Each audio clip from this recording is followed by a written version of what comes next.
we have a quorum.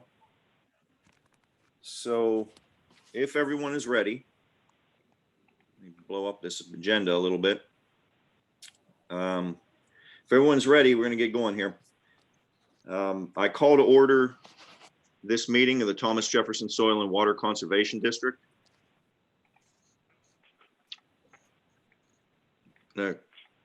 Call the roll, and you'll see the order I'm going to go on the agenda. And let's see, 1, 2, 3, 4, 5. I have 10 voting directors currently listed, so I'll just have to quickly determine who we don't have. But I'm going to call this so that you can see what I have right now. Myself, Tom Prattley, Joe Thompson. If you would say you're here, please. Sure, I'm here. Okay. John Easter. Present. Stephen Meeks.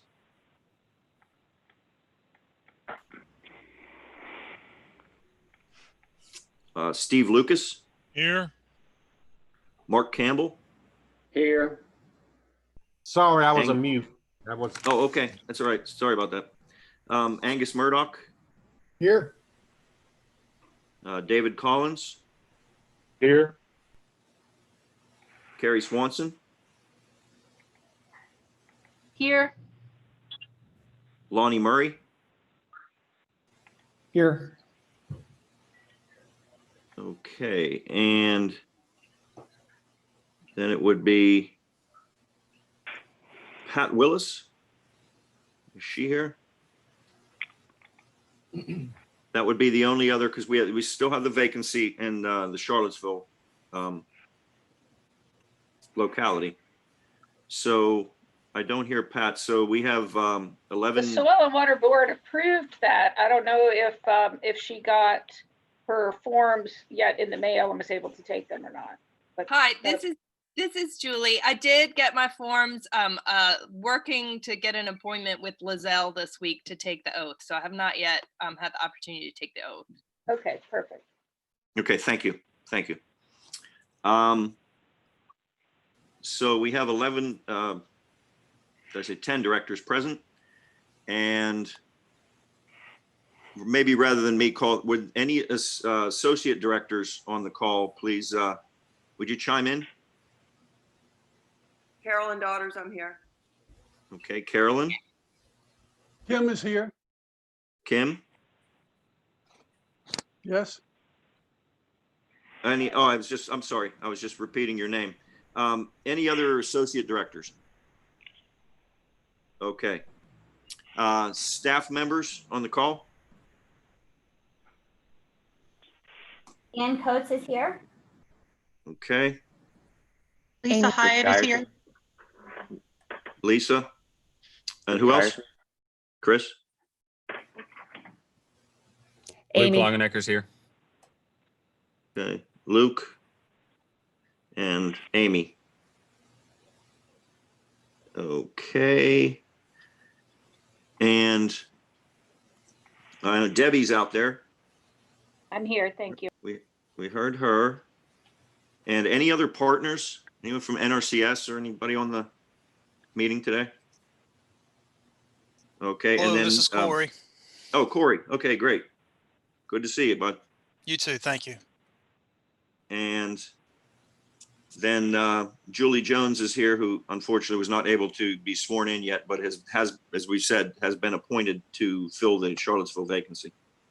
So hopefully next month we'll have her on as a regular director for the next board meeting. Okay, getting that out of the way, we know who's here today. I think Carolyn Daughters, Associate Director, is on too. Yeah, she said so. Yes, thank you. Jim Gelson's here. Yes. Jim, that's right. Jim's here as well. Thank you. Yes, good morning, Tom. Morning, Jim. How are you? Good. Okay, now we need to proceed to the motion to conduct electronic meeting. Would a member of the board please make this suggested motion so that we can move forward with the meeting? This is Steve Lucas. I'll go ahead and make the motion. I've been doing it. I almost have this thing memorized. Okay, I move to certify that it has been determined by this committee that the nature of the Nope, hold on, Steve. You got to read the one off the, read the one on the agenda, please.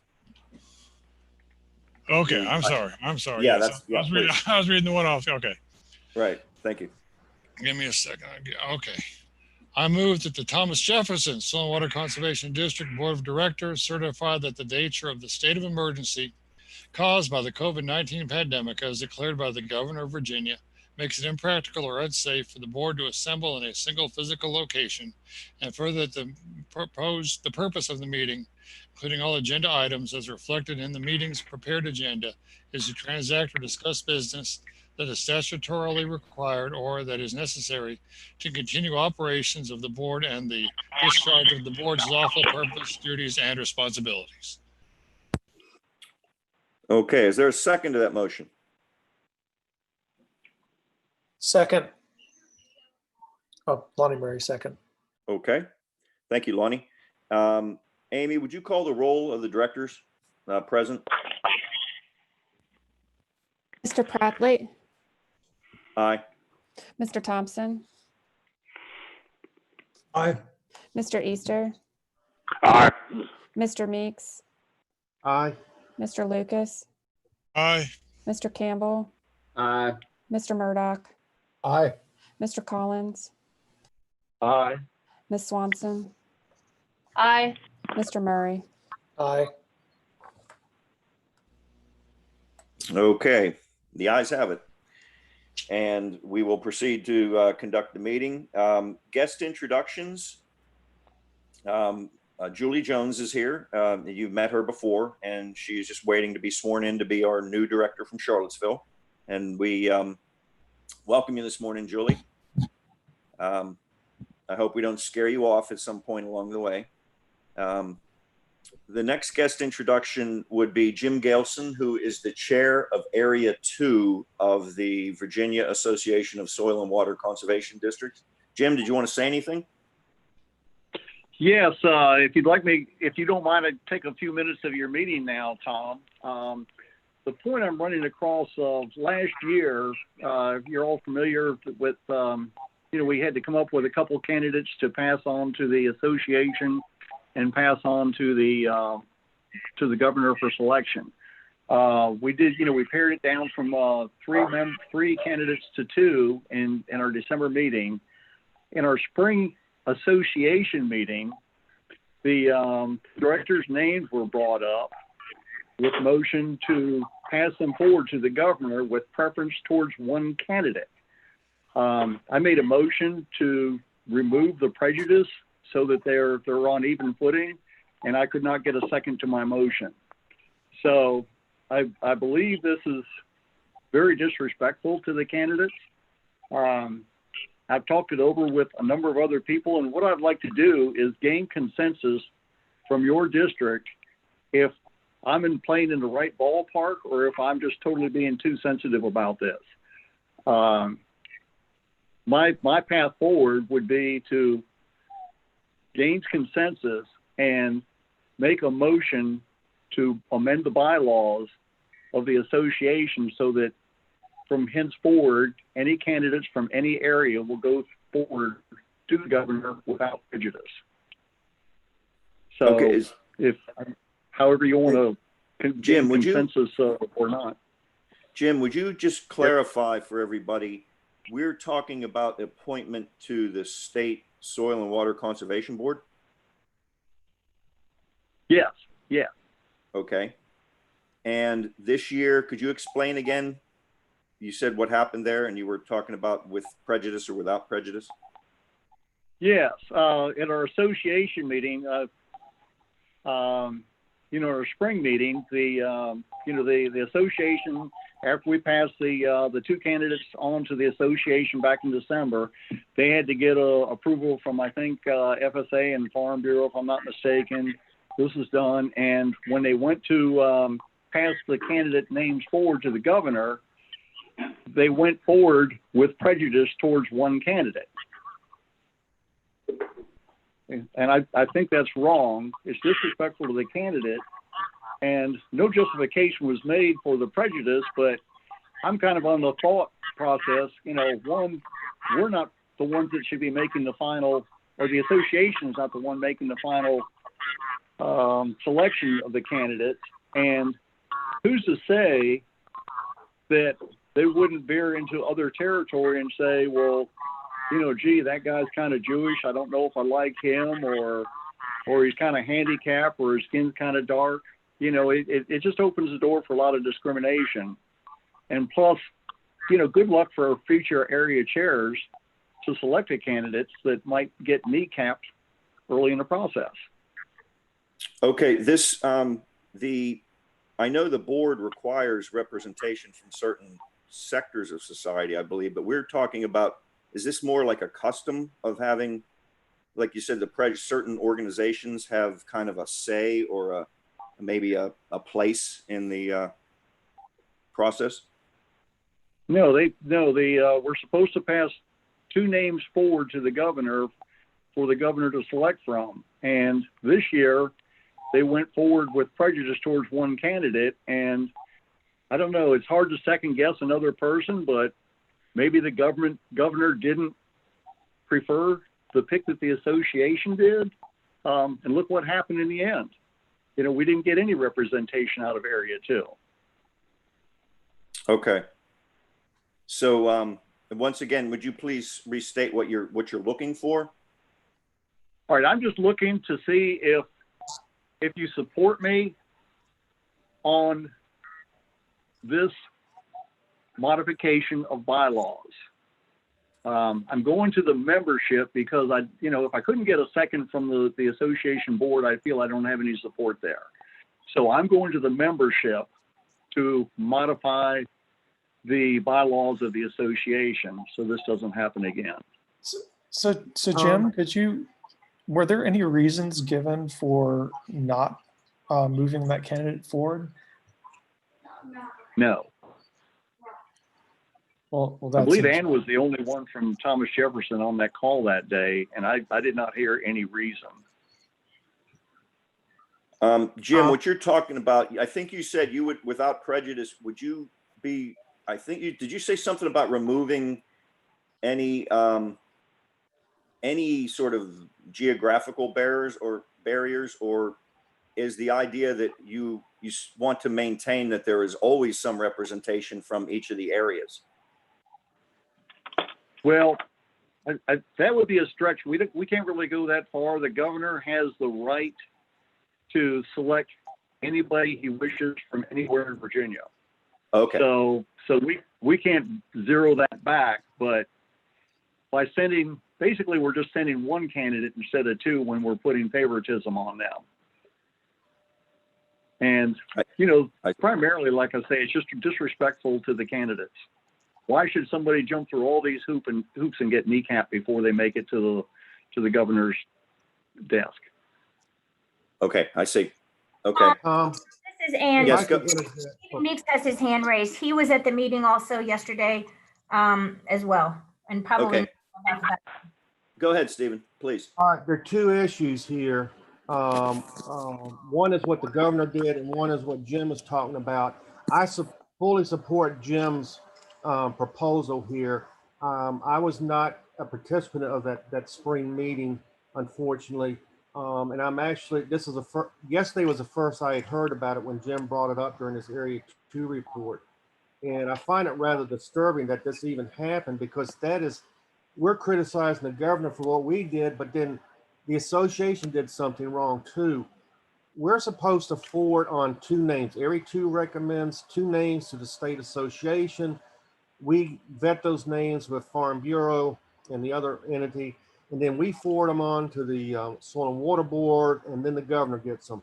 And we're supposed to forward on 2 names without any bias, as Jim indicated. And to do what was done is just completely wrong. And I agree, totally unfair to both candidates. That is not the way the system is supposed to work. So that needs to be fixed. So I support what Jim's proposing. And then the other issue with the final appointment that the governor made, part of the legislative agenda this year from the state association is to try to put it into the code, Virginia code, that the areas will have representation.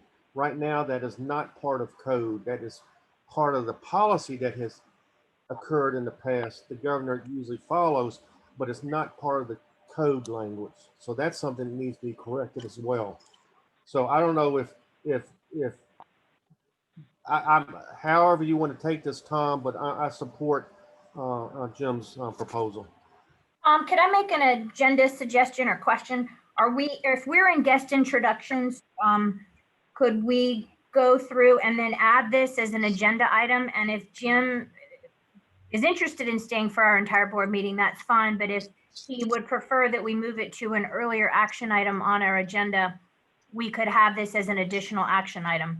Jim, I'm not sure if that's what you're hoping today, but if so, that might be an option so that we could actually take an action.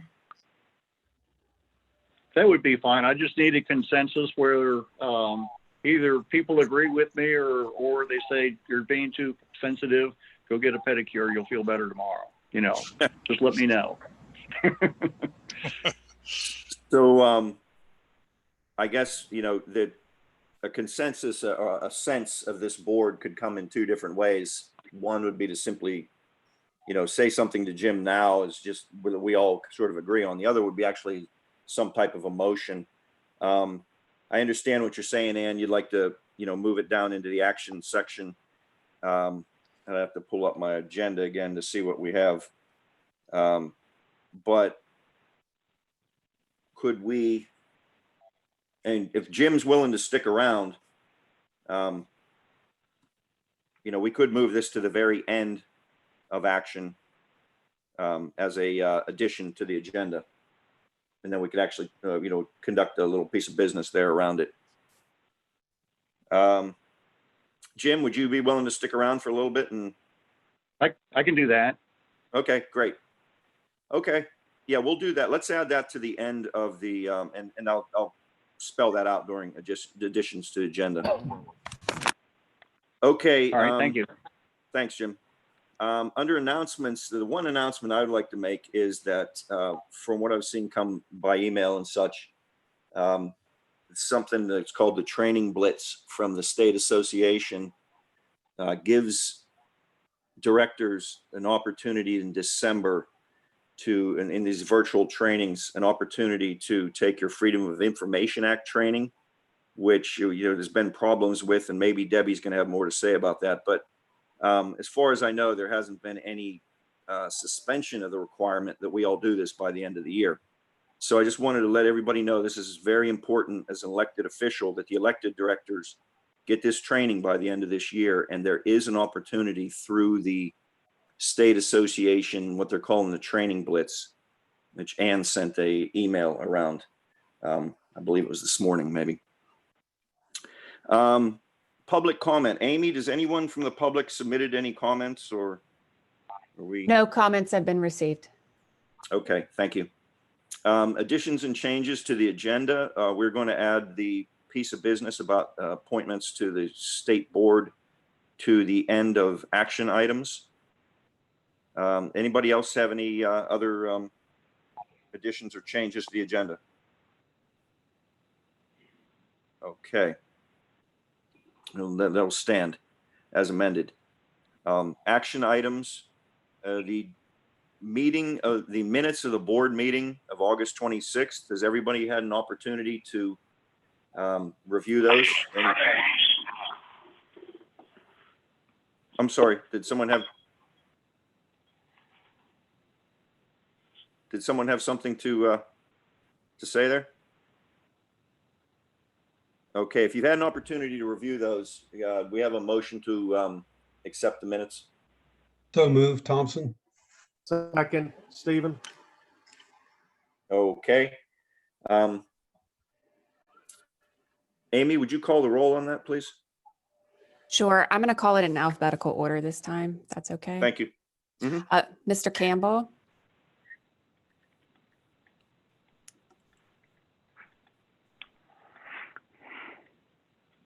Mr. Collins,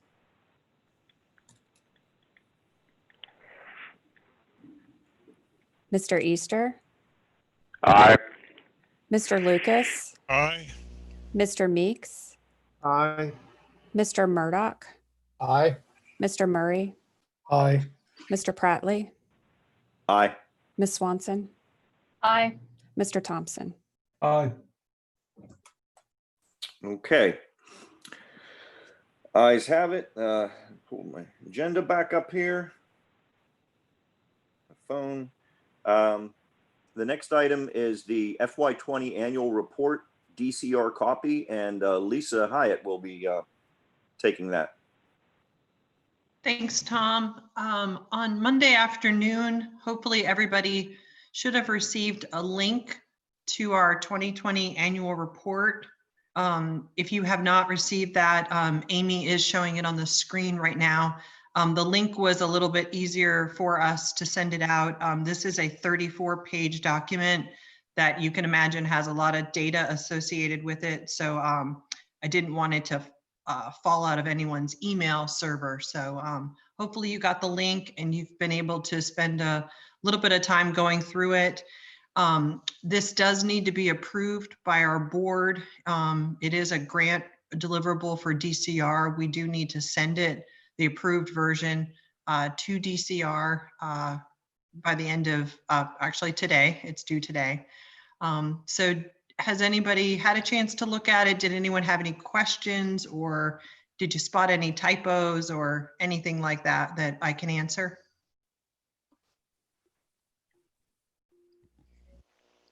Well, I apologize that I have not had an opportunity to look at it yet, but if anyone else has anything, please, please bring it up. I do want to just give a quick thank you to all the staff for contributing endless amounts of statistics and data to me in order to put this together. As you can imagine, all these graphs that you're looking at, all these, gathering of approved practices, of cost share dollars paid out, that takes a lot of effort, and big thank you to the staff for submitting all that information, for going through it with a fine-tooth comb and making corrections and typos and giving me nice pictures to put in the report this year. It's really a group effort to put something like this together. It's quite a bit of work, and I just want to say thank you to the staff for helping me out with it. Really appreciate it. This is Steve Lucas. It's a lot of time went into this. Obviously, it's got a lot of really readable information for those of us who like graphs, and I'll make the motion that it be approved, be accepted by the board for submission to the state. I'll second that. Stephen. Okay, moved and seconded to approve the annual report of the district and send it on to DCR. Amy, would you please call the roll? Mr. Campbell, Aye. Mr. Collins, Mr. Easter, Aye. Mr. Lucas, Aye. Mr. Meeks, Aye. Mr. Murdoch, Mr. Murray, Aye. Mr. Pratley, Aye. Ms. Swanson, Aye. Mr. Thompson. Can I make a suggestion?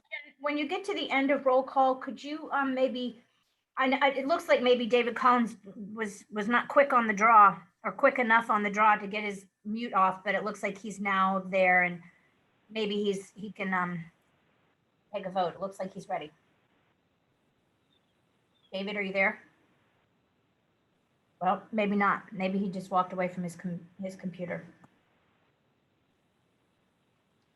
Okay, well, let's let the vote stand as is Okay. on that. So we've adopted the annual report to send to DCR, and we're moving on to the third item under action items, recommendation to the State Soil and Water Conservation Board to reappoint the director from Virginia Cooperative Extension. So Carrie has indicated that she is willing to serve again, to be reappointed. And unless anybody has anything else to say about that, I'd entertain a motion to send on to the state board that we wish to reappoint Carrie Swanson as the extension appointment to the board. So moved, Thompson. Second. Stephen Meeks, second. Okay, moved and seconded to reappoint Carrie Swanson from extension to the board.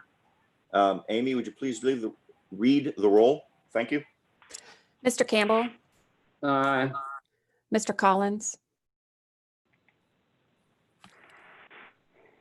Mr. Easter, Aye. Mr. Lucas, Aye. Mr. Meeks, Aye. Mr. Murdoch, Aye. Mr. Murray, Aye. Mr. Prattley, Aye. Ms. Swanson, I'll abstain. Mr. Thompson. Aye. Okay, it's passed with one abstention. Carrie, congratulations. You're back in the harness again for the Soil and Water Conservation District, and we absolutely appreciate your contribution here, particularly when it comes to just certain things, especially like equine and such. Your knowledge and your background are just invaluable to this board, but even so many other things, just your handle on agriculture in Albemarle and the district. I mean, just you're a very valuable member of this board, and I think I speak for everyone in saying we really appreciate you being a member of this board. Thanks, Tom. I really appreciate the opportunity to help you guys. Thank you. Moving on to the Agriculture Committee report. Joe.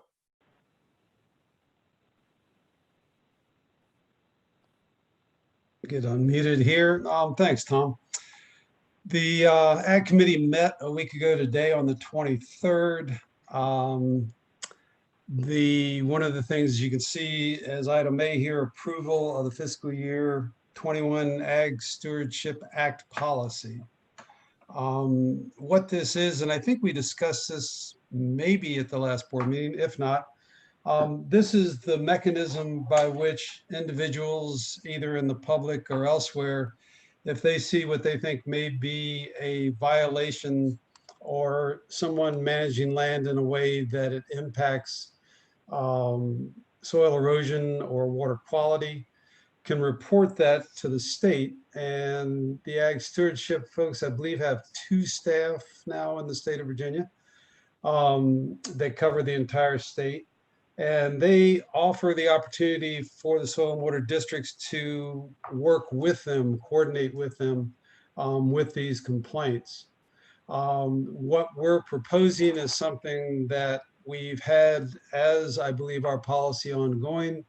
And that is that we would, in fact, we have a choice. You can see, if you come down to about the middle of this form, where it says in handling ASA complaints, the district generally prefers to perform the investigation ourselves or assist VDACs, one of the 2 staff, thank you for that, by performing a joint investigation, or not participate at all in the investigation process. What we're proposing as our policy is to work with VDACs, assist them in performing joint investigations. One of our roles in this is one that's pretty obvious and basic, and that is if it's a founded complaint, in other words, if in fact the SA complaint is found to be valid, that there is a issue relative to impacts to the resources of soil and or water, then the land manager has the opportunity to correct the situation. And of course, being that's our primary purpose in the world, is to work with land managers to manage their land to the best possible results, then we then can figure out whether it's something that can be done just with change in physically managing livestock, or what lands are being used for what purposes, whatever it might be, and or provide technical and or potentially financial assistance through the cost share program to correct it. What we don't get involved with is if in fact the land manager, which is rare that this ever happens, decides that they aren't going to cooperate, that they're refusing to make any changes, then that's up to, then the state deals with that separate from us. Also, they can decide to make the changes on their own, obviously without any assistance from us. But this gives us the opportunity to be out there, to see, to interact with the landowner, and to offer the assistance if it's welcome. So what we need to do is to approve, we're recommending to the board to approve that this is the role that we take, is to assist VDAX, and that also Luke on our staff would be the delegated authority to make ASA decisions. So that's what I'm presenting to the board for as a recommendation for their approval from the Ag Committee. And I believe we need a separate vote on this. Yes, we do. If somebody would move to approve this ASA policy from the district. I'll make that motion. Second, Lonnie Murray. Okay, moved and seconded to approve Thomas Jefferson District's ASA policy. Amy, would you call the roll and vote? Mr. Campbell, Aye. Mr. Collins, Aye. Mr. Easter, Aye. Mr. Lucas, Aye. Mr. Meeks, Aye. Mr. Murdoch, Aye. Mr. Murray, Aye. Mr. Pratley, Aye. Ms. Swanson, Aye. Mr. Thompson. Aye. Okay, ayes have it. Let's see, B on the business, Joe, is the SL6 practice transfer agreement approval? Or did you want to proceed with your regular committee report? Well, the committee report, if we can go to the ag.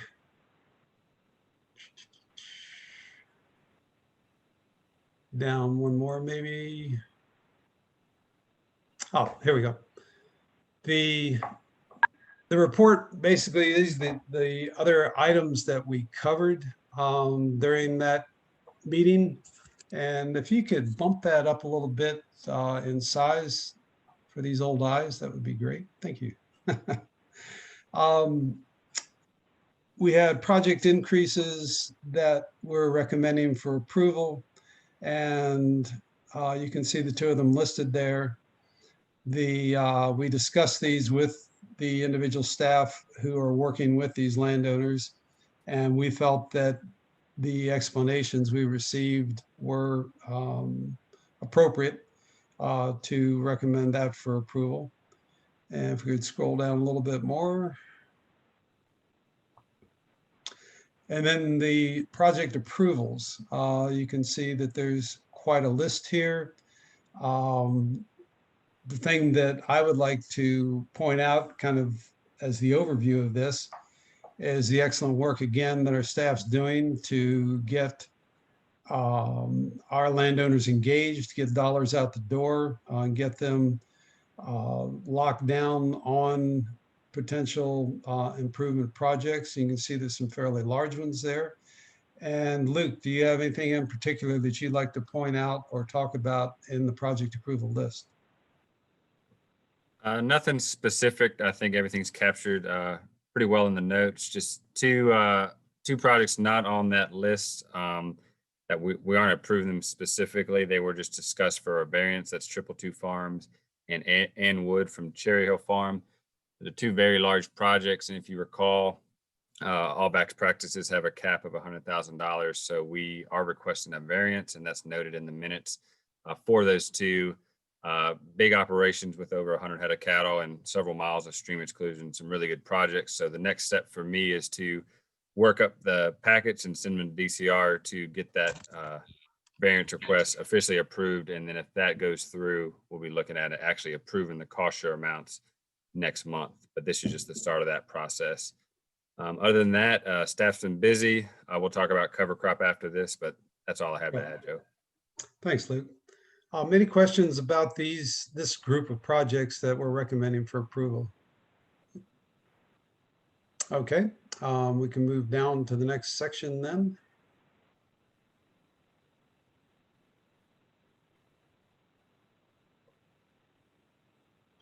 There we go.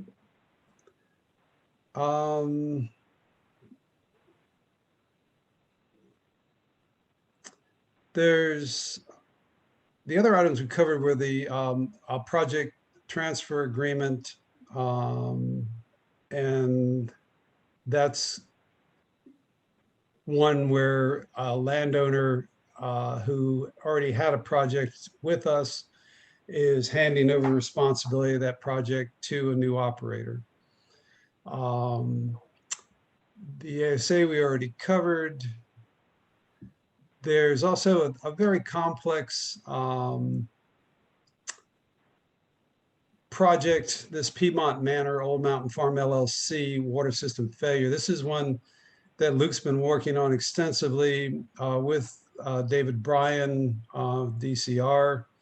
And this is a watering system that it's on a large operation, and the system basically had well failures, and as a result needed to be virtually totally re-engineered and rebuilt. And it's using a combination of wells and surface water in a pond to provide adequate water for this herd, which I believe is about 300 head. And the system actually has shown its value in that there was a power failure at one point since this has been put online, and the backup from the pond was able to cover the needs for the livestock during that period. So the system looks like it's going to be one that will do a great job of providing the needs for this particular operation. Obviously, these water systems are built in order to protect the surface waters, the streams associated with the operation, by having these alternative waters available to the livestock. So that's ultimately, there's a win-win here. The environment wins as far as water quality, and the producer wins in that his animals will have a good fresh source of water, which will help in his production of beef over time. So that ended up being a higher than expected cost due to the usual unforeseen things when you start digging holes in the ground, mainly rocks. And so there's a request for an additional $25,438.46 to bring up the cost share to the 85% that the producer is eligible for. And we're recommending that for approval. Any questions on that? The next item is the equine grant extension. There's some cancellations that resulted in having a surplus of $21,263.04 in the construction funds for the equine grant program. The staff's going to request an additional 6-month extension so that they can obligate those funds. There are projects available, the staff feels, that will utilize those dollars and can successfully be put on the ground. So we're recommending that for approval also.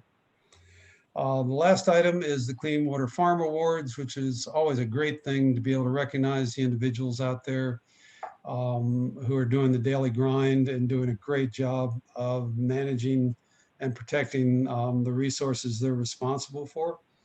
And the recommendation is that Elk Creek Farm in Louisa County and Rob Harrison in Fluvanna, Albemarle, Louisa, are the ones that we're nominating for the 2021 Clean Water Farm Awards. If anyone is interested, we could have either Tim or Luke talk about these individual farms. Would anybody like to hear why they feel these are good nominees. All right, moving right along.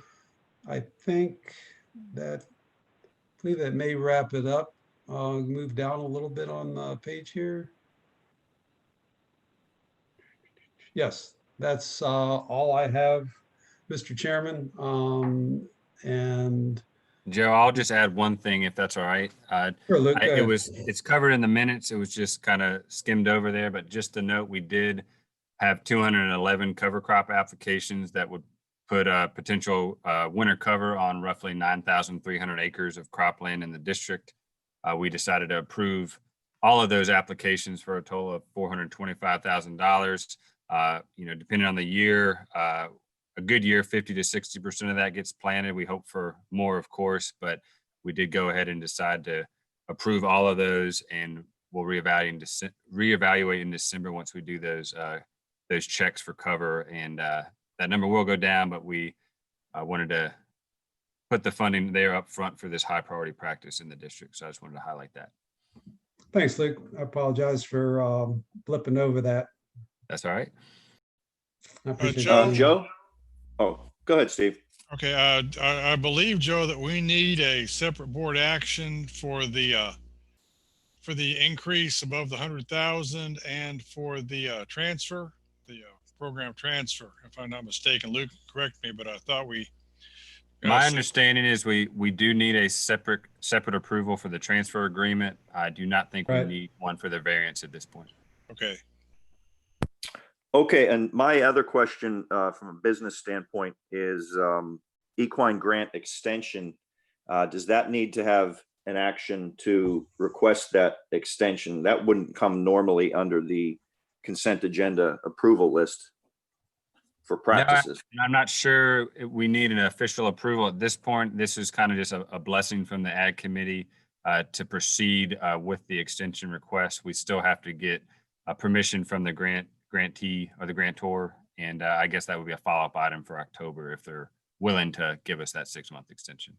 Okay, Right. so the way I'm seeing it for, like a continuity of, approvals here is that what Steve brought up, the 2 variances that you say don't need to have a board action, and going after this grant extension and all, we're covering by approving the committee's report and recommendations.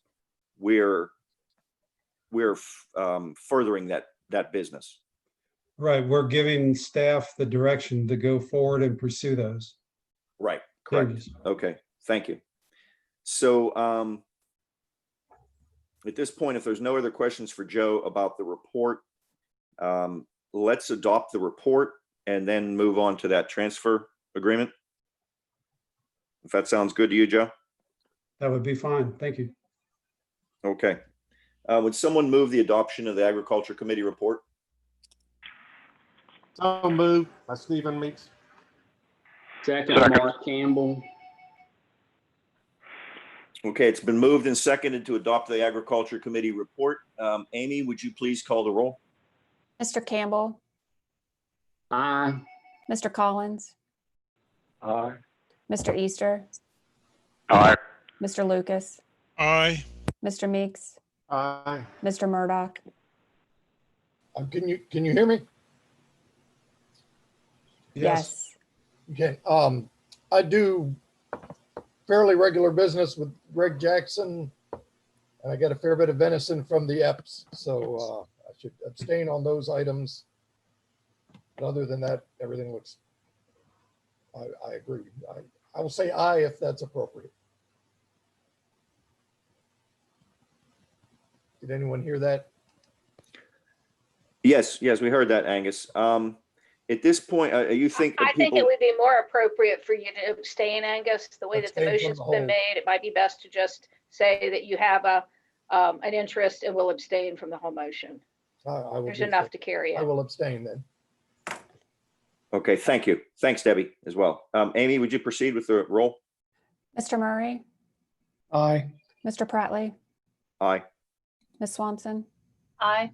Mr. Thompson. Aye. Okay, the ayes have it. under 4B on your agenda is the SL6 practice transfer agreement approval, and we need to do a separate piece of business here to approve that.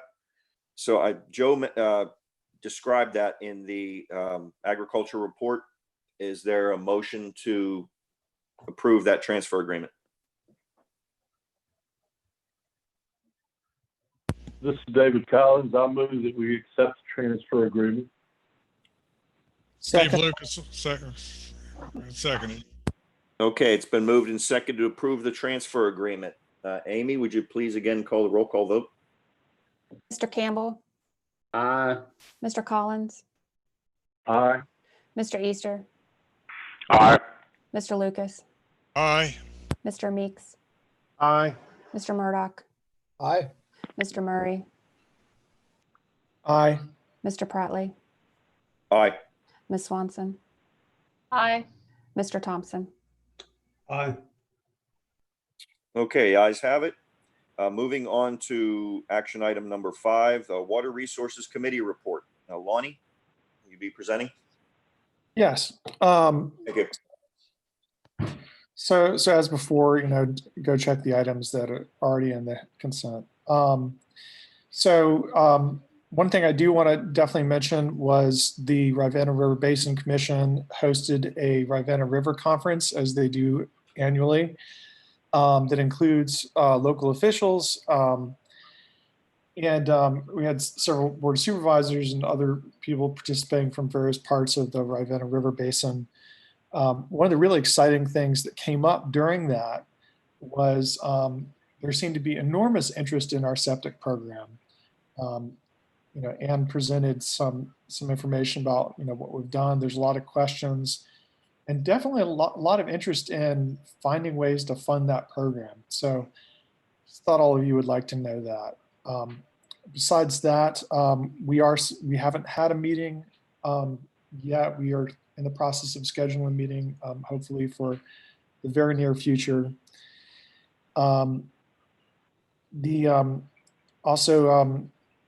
Just like asked staff if they had anything that they would like to contribute, because we haven't had a meeting. So if they have any updates on VCAP or the septic funding situation.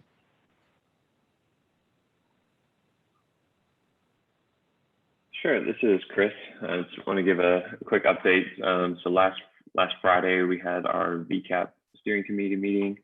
At this time, I believe I mentioned the last meeting, as of August 28th, VCAP is currently has currently allotted all of its funding for this fiscal year, which is $415,000. Right now, still, the association is still looking for funding to continue through the year. We'll have an update at the end, or for our next October meeting, steering committee meeting, about kind of how the program plans to move forward as far as strategic plans and those types of things.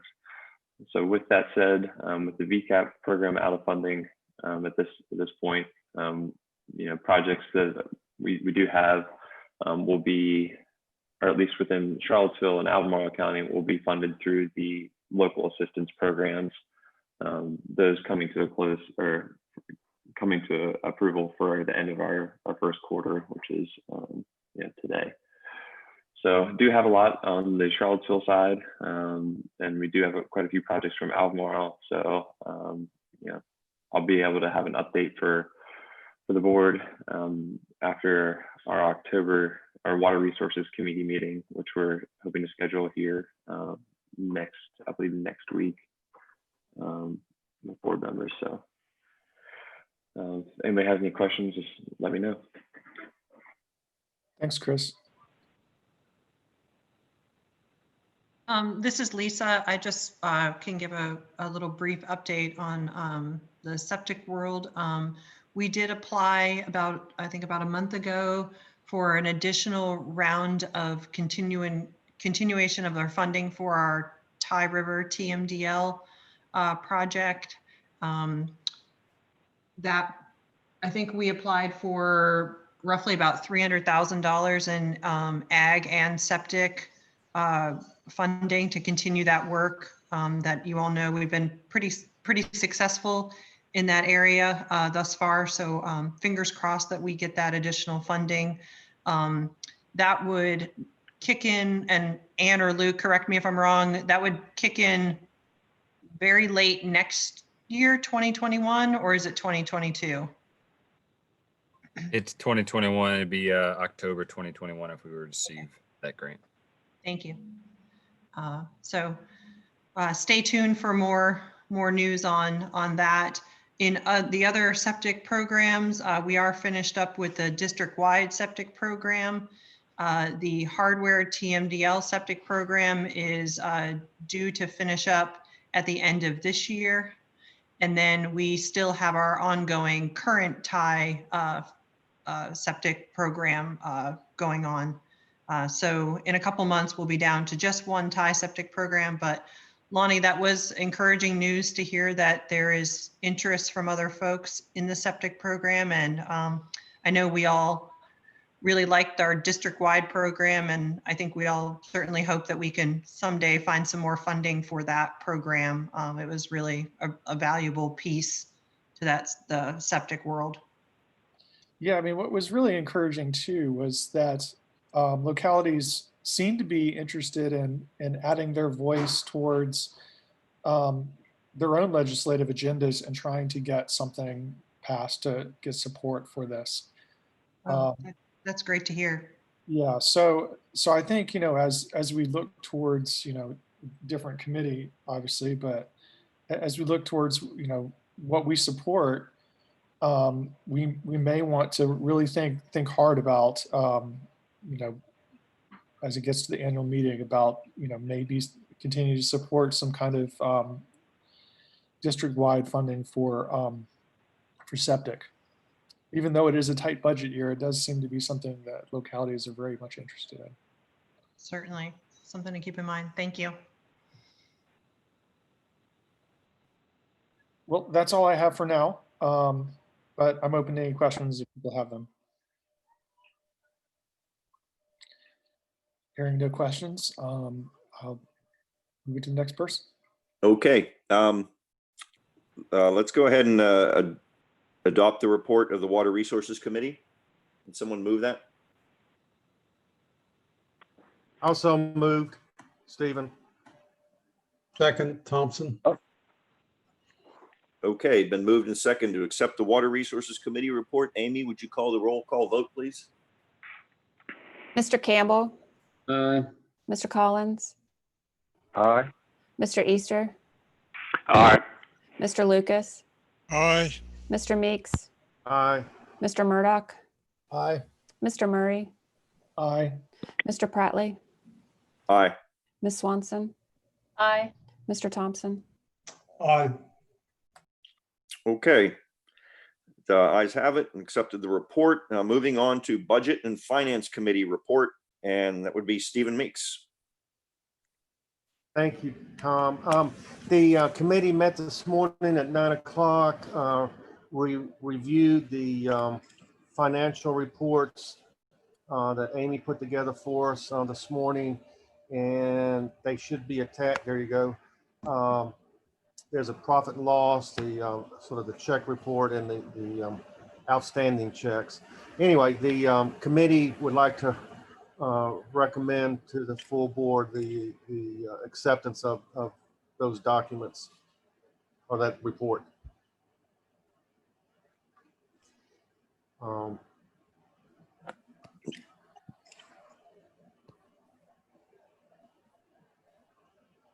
It was 3 pages altogether. Okay, Stephen, would you go ahead and accept that right now at this point in your report? Yeah. Okay. Yeah, I'd like. Okay, if someone would move acceptance of the financials. I'll move acceptance of the financials. I'll second David Collins. Okay, thank you. Amy, would you please call the roll call vote? Mr. Campbell, Aye. Mr. Collins, Aye. Mr. Easter, Aye. Mr. Lucas, Aye. Mr. Meeks, Aye. Mr. Murdoch, Aye. Mr. Murray, Aye. Mr. Pratley, Aye. Ms. Swanson, Aye. Mr. Thompson. Aye. Okay, ayes have it. Stephen, more to your report? Do you want me to talk about our joint meeting, Um, or do you want to do that? yeah, let's flip the 7 and 8 on your agenda. You go ahead. Yeah, we have the two. There was a Oh, is that joint on meeting. there? Oh, I'm sorry. I didn't Yeah, see that. it's- That's fine though, because that's fine because we're on a roll here on actions and stuff. These items involving personnel and operations and budget and finance together are actions that have to be taken. That personnel and operations committee report. I'm not sure if we have actions there. I'd have to ask Ann. But yeah, let's go ahead with the joint meeting since you have the floor and you're on a roll. So. Okay. All right, we had a joint meeting around 9:20, 9:25 this morning between the budget and the personnel ops committee to discuss two matters you see in the agenda. The first one deals with the lease for the Louisa office space. As you may recall, that office is next door to NRCS. We've been there for several number of years, but the lease has just sort of been rolling over from year to year, and staff reached out to the landlord to talk about the lease, and the landlord is going to be submitting a new lease proposal, probably an increase in the rate. And it was the feeling of the recommendation of the joint committee meeting that Ann Coates be given the authority to negotiate with the landlord the new lease terms, as well as having our Attorney General representative review that lease. And then hopefully that will come back to the full board next month for a vote to adopt the new lease. So I'd like to, I guess there should be a vote on whether to give Ann that authority at this point. Okay, would you like to move that, Stephen? I think. you Yes, I'll can. make that motion. Okay. I'll second it. David Collins. Okay, moved and seconded to approve Ann taking action, move forward with negotiations on the Louisa lease. If there's no other questions, we'll proceed to vote. Amy, if you call the roll call vote. Mr. Campbell, Aye. Mr. Collins, Aye. Mr. Easter, Aye. Mr. Lucas, Aye. Mr. Meeks, Aye. Mr. Murdoch, Aye. Mr. Murray, Aye. Mr. Pratley, Aye. Ms. Swanson, Aye. Mr. Thompson.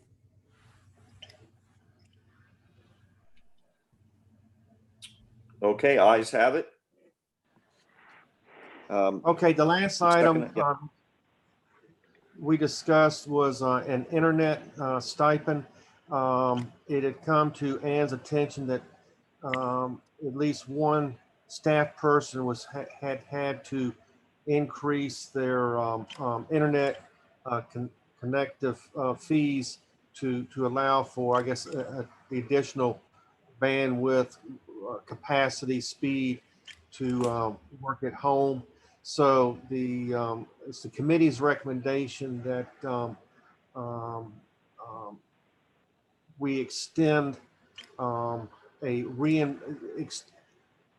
allow staff to submit reimbursement request for any increase in internet cost during the time period that staff is having to work at home. And the request would, of course, require documentation from the staff as to document that increase. So that's a recommendation that the two committees would like to have the board take a vote on. I'll move approval. I have a question, David Collins. Okay.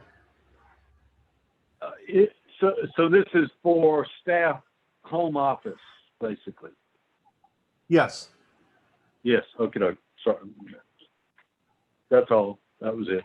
So the one instance that exists at this point, we're looking at probably $20 a month additional reimbursement request. Yeah. I was confused. I'm sorry. I didn't mean to interrupt. I just making sure I No, that's understood. good. Yeah. Good question. Yeah. Okay, I Steve, think have someone was, oh, go I ahead. have a question as well. So, does staff have the option of working in the office? Carrie, this is Ann. We do have COVID guidelines and procedures which restrict staff from being in the office no more than a certain number of people on each side. Right now, we rotate depending on who needs the office on what day. It doesn't mean that we couldn't possibly entertain that a single individual would be required to come to the office, but then that would prohibit our number count for other days when other staff need to be here. So right now we have a calendar set up, an Outlook, and everyone signs up for the days they need. We have what's called a 2-2 3-2 policy, not to have more than 2 people on each side at a time. And so it could be done, but I would have to rewrite our policy and rethink our scheduling. And Carrie, I think you could say at this time, we're operating under a policy that employees need to be able to work from home whenever we need them to. Like you said, it gets into problems with how many, our procedures on how many people are in the office. So right now it seems like you are to work at home unless otherwise arranged. Yes, and that's the guidance we've still been provided, and all the documentation from the state and through our training programs have still indicated that working from home is the #1 priority first. So what we've done is we've taken that, and then to allow for staff to come in for things like printing, or there are just certain items that need to be done in the office. Everybody has some flexibility in a rotation type of sign up calendar, so they can come into the office, but we are not booking people to be here mandatorily on any specific day. I'll just add as a side benefit that we're also helping conservation. If people are working from home, they're not expending gasoline.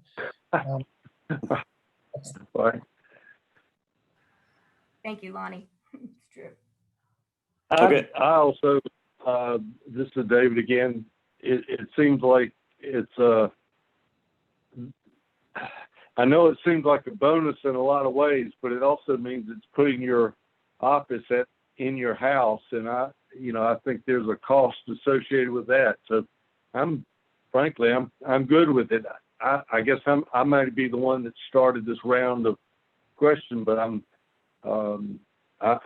think that's an insignificant cost, and I think it's well worth paying. Thanks, David. And just to clarify for everyone, this isn't a cost. This only covers anyone who had an additional expense that they otherwise would not have had. So for instance, at my house, I already pay the highest rate I can get because I'm always begging for any level of internet connection at all. My internet costs did not go up as a result of me working from home. But we do have other employees that might have had a lower level plan where they really didn't use the internet that frequently. And so this is really only for instances where there is truly an increased cost in their home in working from home. And this morning you said, would you reiterate to everyone about how this will go away when we no longer have this situation? Correct. As far as somebody voluntarily wishing to work from home in the future, that it wouldn't apply. That's correct, Tom. This is just during the current orders we're under from the state, and then if that gets extended, that's right now through December 31st. And so I don't envision us changing our COVID policy between now and December, but that very well could change. But it would only be for during the pandemic timeframe where the direction from the state is to work from home.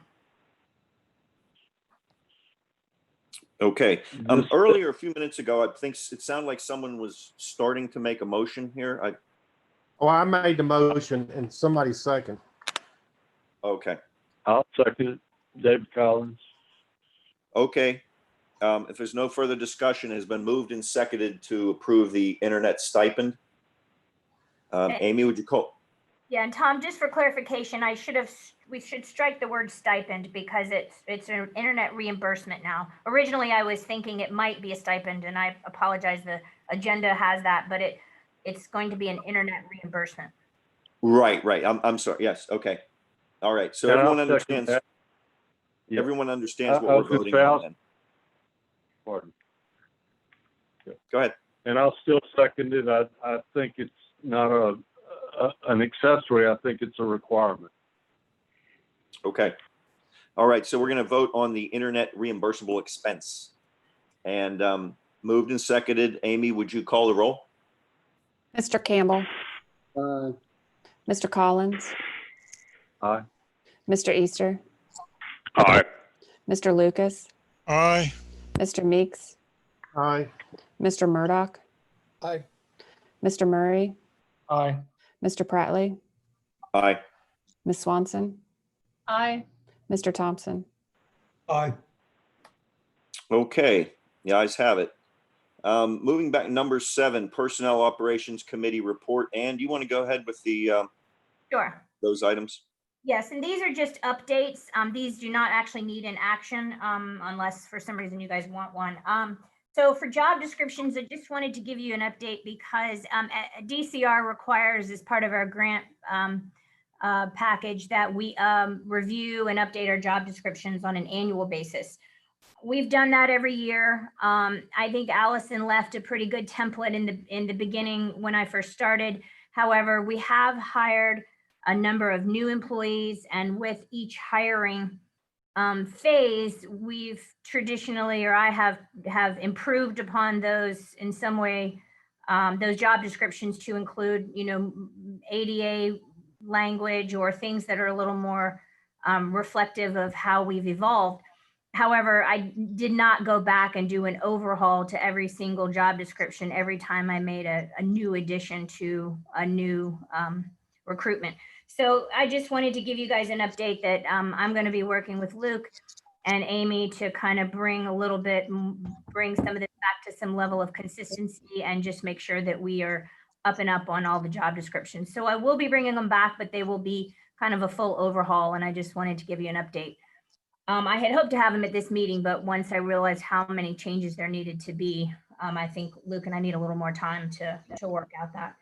And then does anybody have any questions on that before I move on to item B? Nope, none. No chance for, okay. So for the COVID, what I hear is called guidelines and procedures. I circulated a document a month or two, actually in July, that we're really using as our internal guidelines. Again, it kind of references some of the things Carrie we're talking about as far as scheduling in the office, whether there are staff carpools, we're not allowing carpooling, et cetera. So there's a number of things in there. Staff signed it in July, acknowledging it, that they understood it.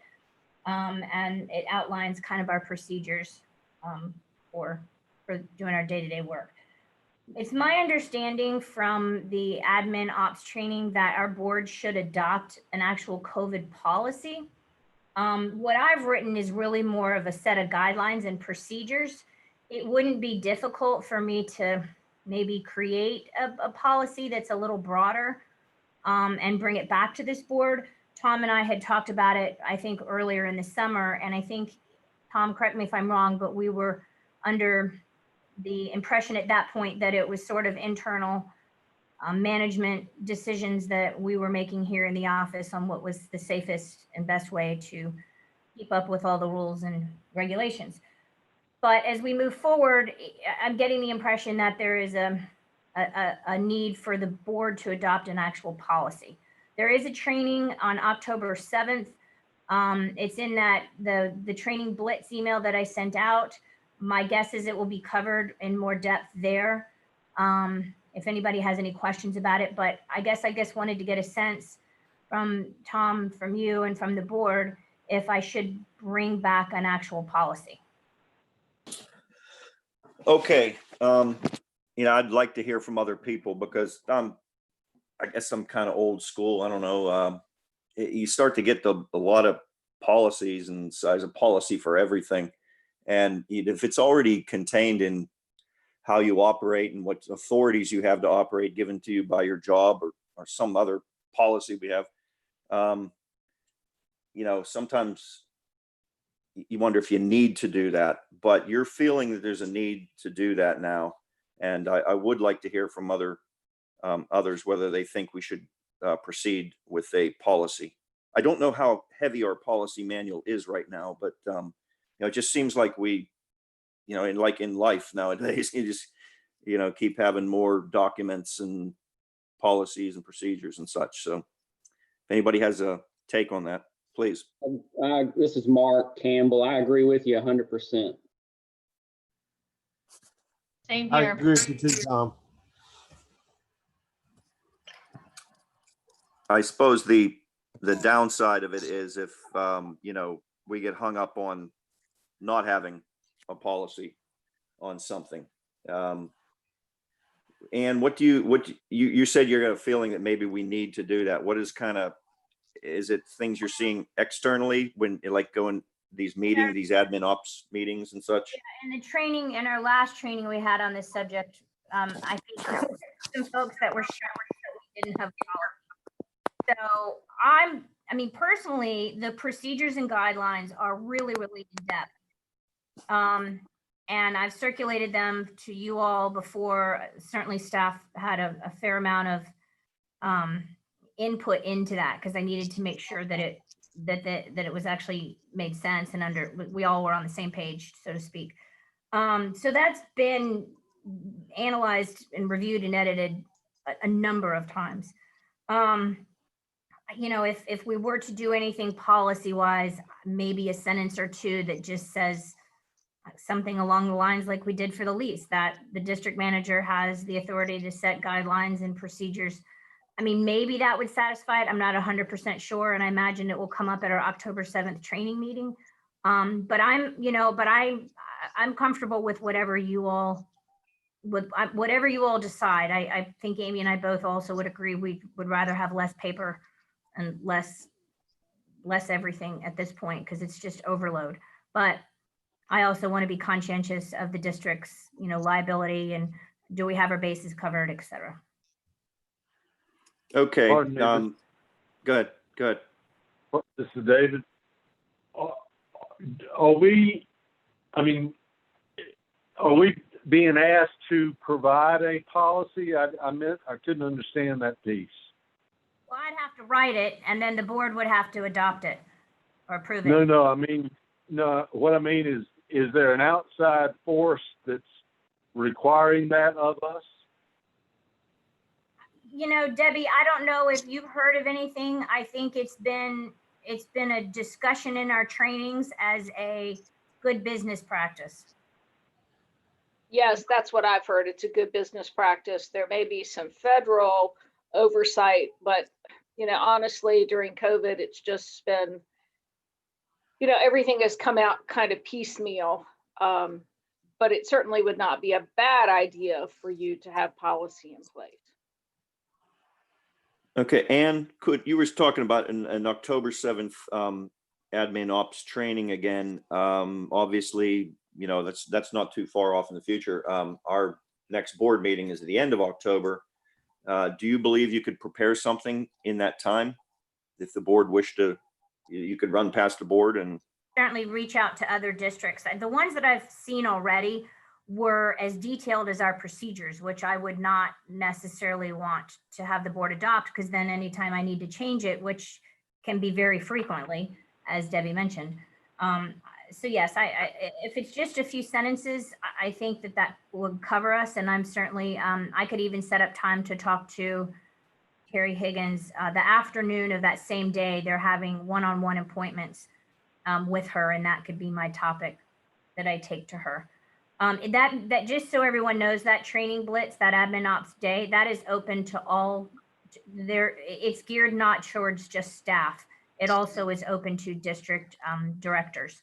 So if anybody's interested at all in that subject, and I will say I appreciate Carolyn Daughters, who's been on, I think, every single one of these calls in the past, and we appreciate having her there. If anybody else is interested, it's open to everyone. May I jump in? This is Carolyn. Hey, thanks, Sure. Carolyn. Yeah, there is a possibility that one might want to consider, and that's just something very simple that ties the board policy to an understanding that the district will adhere to all federal, state, and local guidelines, recommendations, and just leave it at that.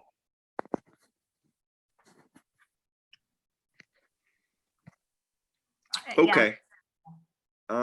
And you want to? A simple option, probably. Right. I don't know that we have to do something this meeting. Yeah, we have quite detailed guidelines and procedures. So if you would come back next meeting with, like you said, if it would just be a simple policy that would cover us there, and then we could adopt that. Of course, the board has to discuss it and all, but if you would come back with that for the October meeting. All right. I just wanted direction from you, because obviously it's more work for us, but I want to make sure we're covering our bases. Okay. I'd also like to, thank everyone in the organization who's been doing, both staff, Ann and Amy, and Carolyn as an associate director, doing the heavy lifting on this, all these things that have popped up in relation to COVID-19 that we've, and it's really not just paperwork. I mean, they're, as well, you've seen the emails come out. They're looking at things like, our sanitizers and our cleaning. They're looking at so many things and coming up with procedures and policies for the office. And also, thank you so much for all the heavy lifting you've done in just something that, this year kind of popped up out of nowhere. And I just, thanks staff as well, because they've all had to put up with, lots of gray area questions that I can't always answer. And sometimes I can't even find the answer. So we're doing the best we can. And I think from the trainings we've had so far, that's certainly what they're asking us to do, is to try to keep up with this as best we possibly can. Right. And I believe, like you said, it's kind of dynamic and evolving. I think you told me the other day on the phone that now one of the staff had a question about, exposure risk from a site visit, and talking with the person who was so these are all things that have just, I guess we're taking them as they come. So thank you very much for all you've done to keep us running while we have this kind of insane challenge to our daily lives. Going back to getting back onto the action item of the agenda, moving on to number 9, Climate Committee report, Joe Thompson. Thanks, Tom.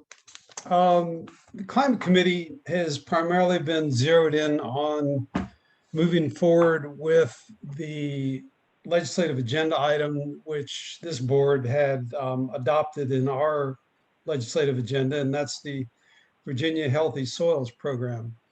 That went through the Area 2 legislative agenda process and was included with the Area 2 legislative agenda that was submitted to the state organization, VASWCD. The VASWCD Legislative Committee met, and I participated in that activity. A lot of input from Navar, Kim, and Ann, and Stephen during that. And there was a pretty strong pushback, primarily based on the situation the Commonwealth's in, like most states right now, with reduced revenues due to the COVID crisis. That being said, what was pointed out is that this is an item that we're asking the association to support to move forward for adoption by the legislature that has no upfront costs. And it's, apparent that anything that occurs within any government at some point does have costs, but this isn't asking for special funding for programmatic activities, I guess would be the best way to put that.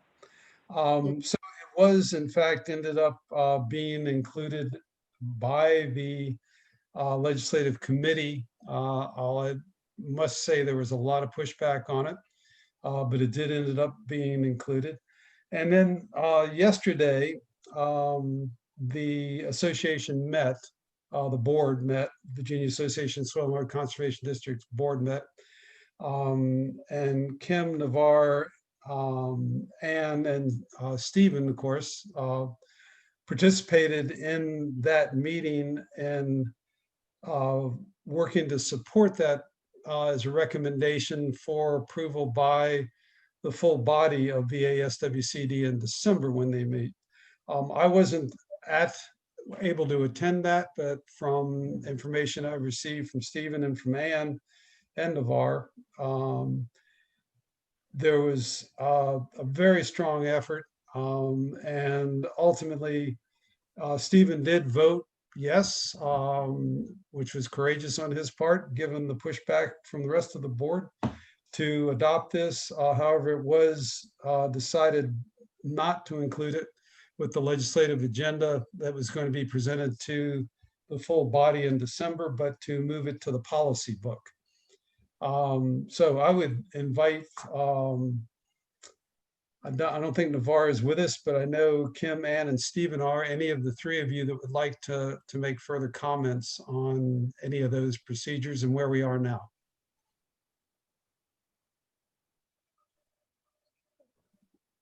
Thank you, Joe. Yeah, it was an 8-1 vote, and I was the one. Thank you for that, Stephen. The big pushback, it was all, I think, hinged around the fact it's going to cost money, and that Virginia Tech and DEQ, all these other entities are already doing something. And there's no evidence that it's going to cost any money. I think I think we need to take maybe a little different approach, but there is the opportunity to try to get it back on the legislative agenda at the annual meeting. There seemed to be a fair amount of support amongst the non-board members in attendance yesterday. There was other support. They just were not in a voting capacity. I don't think this is not a typical policy type item. Policy items for the Virginia Association are usually a broader thing, whereas I think what was being proposed here was more specific. There was legislative, changes that could be made. So I think putting it in policy is just, it's putting it on the back burner, back shelf, and will be forgotten. I really think the association is missing the boat on this and not taking a lead on the whole issue. So anyway, that's my 2 cents worth. Thanks, Stephen. One thing I might want to mention is that in the Rivanna River Basin Conference, James Martin participated in that from DCR, and it was very interesting to hear from him how, using very similar language to what the Climate Committee has already been using about already looking at these issues. And this is, if we're asking DCR to do something that they're not already looking at doing or already doing, then I could see this being additional cost. But in many ways, this is a measure of support for those people in DCR that are already doing this kind of work. Lonnie, just a quick clarification. James works for DEQ. Oh, DEQ, sorry. I was looking at the agenda from that conference, and it had DCR next to his name, so I apologize. Yeah, no worries. They said I was doing something that I wasn't too.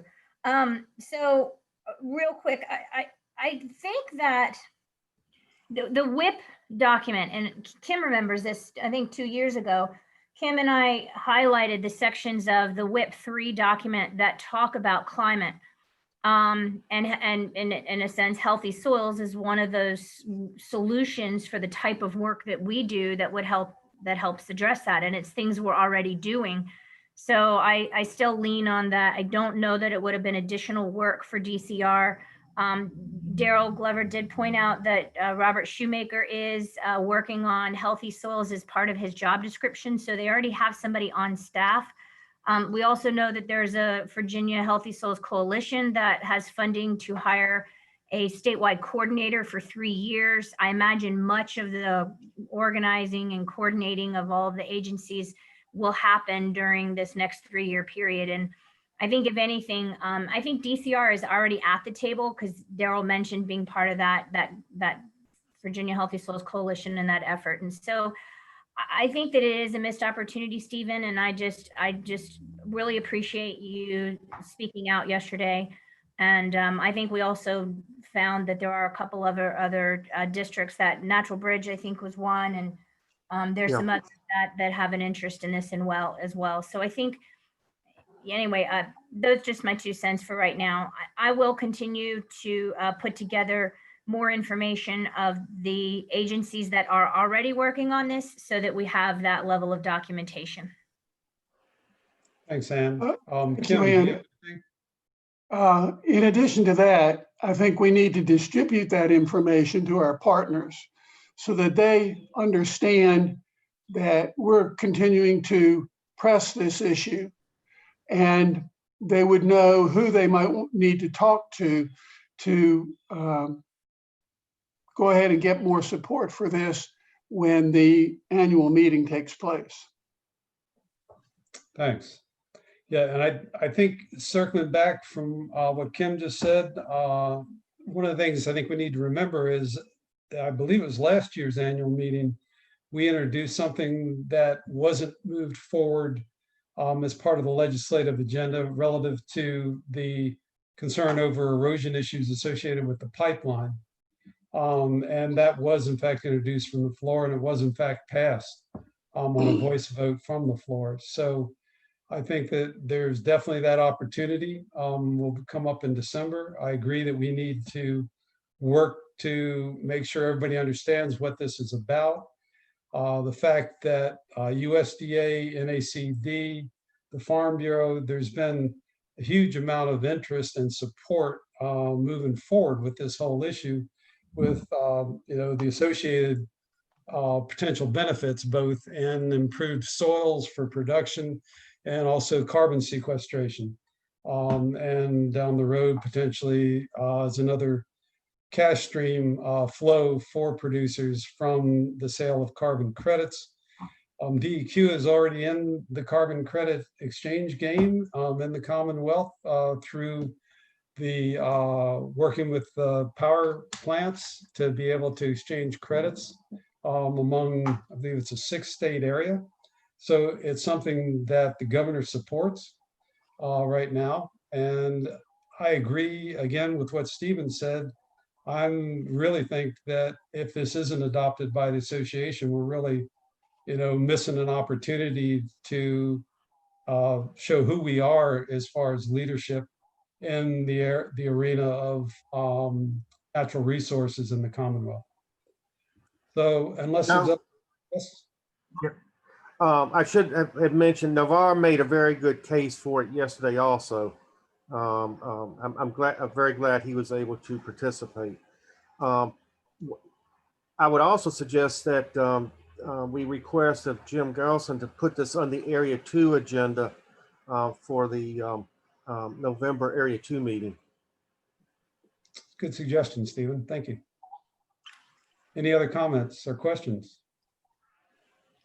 If not, that concludes my report, Mr. Chairman. Okay. I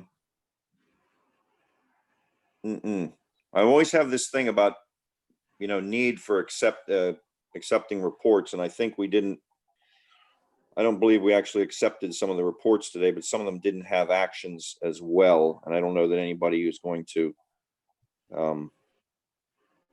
fault us on that. We have a tendency to just to officially accept the reports of all the committees. Debbie, I have to ask you again about that Debbie, if you would, when we're accepting reports of committees, we're accepting recommendations and such, we're approving that. Do we need to accept and vote on every single report?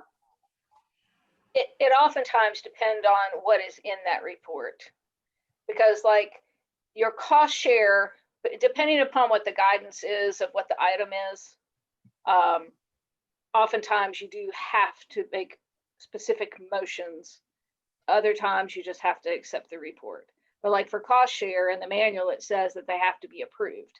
So at some point they have to be approved and included in the minutes. Okay. So kind of goes both ways. And now that we're in the electronic meeting, it makes it even more difficult to find. Right. Yeah, I'm looking at things like just back to the personnel and operations. Climate here, that was basically just reporting on the situation with that legislation. Correct. But, We're not requesting any action by the board. Right. So that would be in your consent. You just accept all of the reports, but there are certain items within there. Like, for instance, if you were to delegate authority to the technical committee to do something within the next month, that should be probably a separate action because the board is actually delegating them. So I think you just have to use your own judgment on what, knowing and with staff support, what you have to have separate action on. So Right. One item about asking Jim to add this to the Area 2 meeting. I know Jim's on this call. I'm not sure if he's stepped away, but I still see him signed up. Is that something you all would want to motion on so he can say that Thomas Jefferson District took action? And that's why he's adding it to the Area 2 agenda? That would be an appropriate action. Okay. And the other one Because I'm that looking gives at him was, I'm sorry. I'll move that then. This is David. I'll move it. Accept the report and ask Jim to include it in the Area 2 legislation. Okay, is there a second? Second, Thompson. Okay. Joe's fine. Okay. Moved and seconded to adopt the climate committee report with a recommendation to Jim to add the healthy soils to the Area 2 meeting agenda. Moved and seconded. Amy, would you call the roll call vote?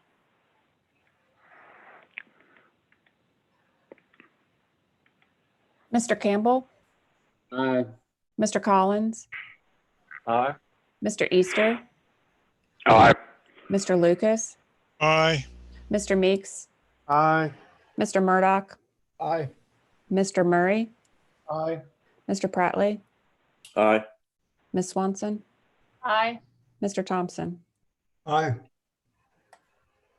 Okay. Ayes have it. As I was saying, the other one that concerns me is personnel and operations number 7, COVID-19 guidelines and procedures. Kind of instructed you to come back with a policy for next month. So I don't believe that we adopted that committee report. Am I correct on that, Amy? We didn't. All right, I'll move we adopt Correct. the report. Okay. Thank you, Stephen. Okay. Is there a second? Steve This is Lucas back on- seconds. Okay, this is motion and second to adopt the Personnel and Operations Committee report. If there's no other questions or discussion, Amy, would you call the roll? Mr. Campbell, Yeah. Mr. Collins, Mr. Easter, Aye. Mr. Lucas, Aye. Mr. Meeks, Aye. Mr. Murdoch, Aye. Mr. Murray, Aye. Mr. Pratley, Aye. Ms. Swanson, Mr. Thompson. Aye. Okay, thank you. And then we took 2 actions on number 8 as the joint meeting. Well, I see. in that case, Tom, the actions of the joint meeting and the budget, we voted on all the actions, so I don't see a need to adopt accepting. Thank you, report. Stephen. I kind of feel the same way. Okay, let's move Okay. on with our business to number 10 on the action items, dam committee report, remote monitoring. Steve Lucas, please. Okay, very briefly, first I'd like to point out that we did get the dams on Route 15 mowed again, and they looked, the contractor is doing a really good job. The landowners are thrilled, and we are moving forward with the monitors. They have been put out for bids. Got a couple of more local guys we need to get information for to get the bids to them, but we've been fortunate that all the rain we've had haven't had any problems or issues with the dams, and hope to have those in very shortly. So thank you, Mr. Chairman. Okay, thank you. Let's adopt the dam committee report, please. Is there a motion? So moved. Second, David Collins. Okay, moved and seconded to adopt the dam committee report. Amy, would you please call the roll? Mr. Campbell, Aye. Mr. Collins, Aye. Mr. Easter, Aye. Mr. Lucas, Aye. Mr. Meeks, Aye. Mr. Murdoch, Aye. Mr. Murray, Aye. Mr. Pratley, Aye. Ms. Swanson, Aye. Mr. Thompson. Aye. Okay, thank you. The ayes have it. That was said earlier in the meeting, going to add item number 11. Would Jim Gelson, Area 2 Chair, wishes to discuss the appointment process for the Virginia Soil and Water Conservation Board. Jim, you want to return to this subject and reiterate what it is that you're looking for from our district? Yes, Tom, thank you. You're welcome. I'm just looking for consensus right now. I'd like to, if I've got consensus from all the districts, I'd like to put it up for a vote at our area meeting. By the way, our area meeting, yeah. I will be getting more information out on the area meeting, but if anybody wants to pencil it in, it's set for November 10th at 9 a.m. It'll be a Zoom meeting. Okay. All right. Does everybody understand what it is that we're being asked to provide the sense of this board on? So, Tom, this is Mark. I'm a Go ahead, little Mark. confused. I've got a question.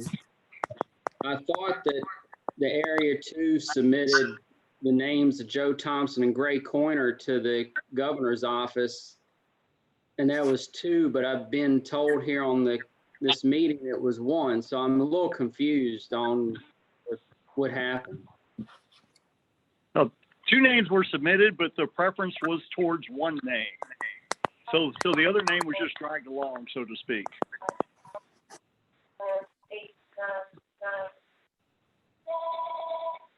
Oh, somebody's mic's picking something up there.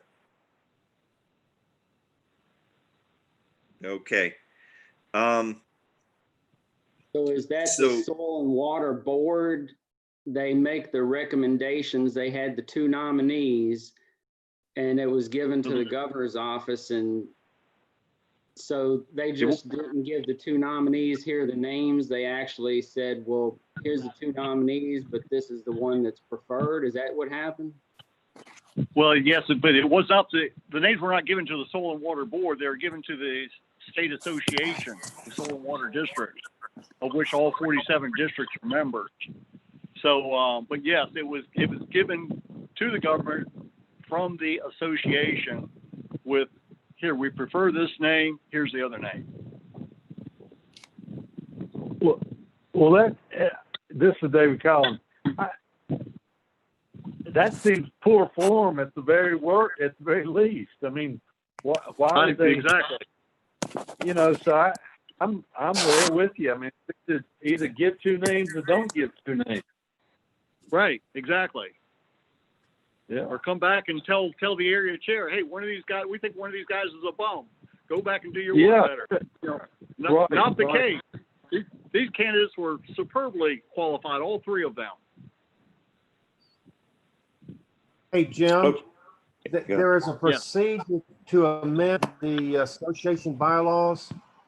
And if this goes forward, I would suggest you get with Kendall to find out the procedure for doing that. Because if there's an Yeah, Debbie amendment, I think mentioned it. She thought there had to be like a 2-week notice before the board meeting about, any amendment to the Yeah. bylaws.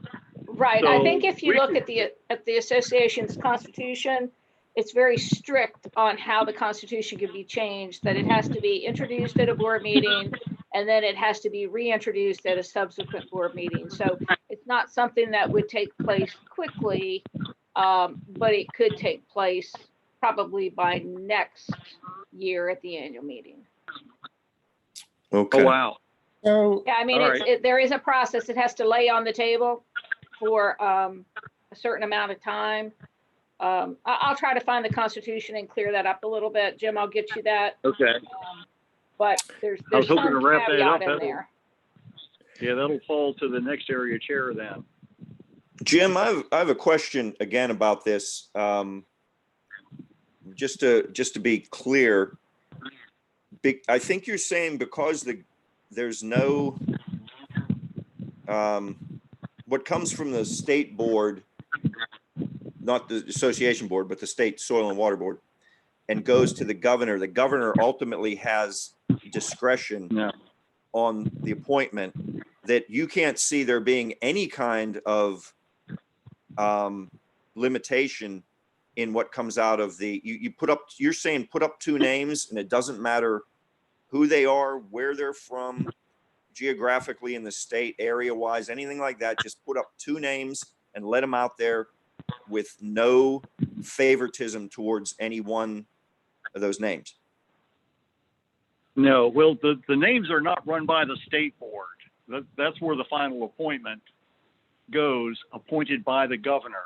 So the state board doesn't have any say in it. It's the association. There's 2 boards here. There's the state soil and water board and the state association, 2 completely different boards.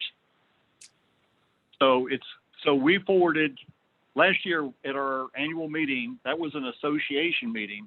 We forwarded the 2 final names to the association. They got approval from Farm Bureau and FSA, I believe, put that rubber stamp on there, and then they forwarded those names to the governor with prejudice. Okay, to the governor directly, and it's the state board appoints them, but that's kind of like a rubber stamp. The governor's the one who makes the decision of who is on. The governor appoints. The state board does not appoint. The governor appoints. Right, because because it is their board, right? It doesn't have to run through. Okay. Right. And what you're asking for is to amend the association's bylaws to just put the candidates out there with no favoritism or prejudice of any kind. Correct. Okay. Does everybody in our district board, everybody understand what all we're talking about here and what we would possibly be moving to find a sense of this board? Anybody have any other comments or questions on this discussion? Do any board members wish to move a particular motion in regards to this? I would move to support our board's. I would move to support that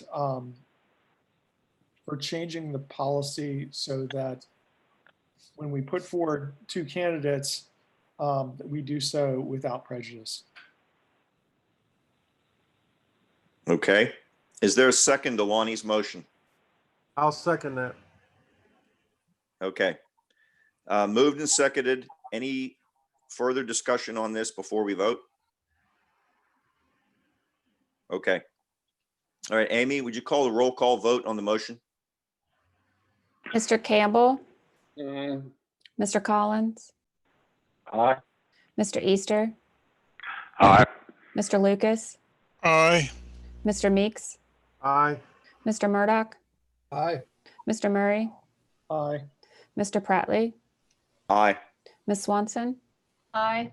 Mr. Thompson. Aye. Okay, ayes have it. Thanks, Jim, for coming in today.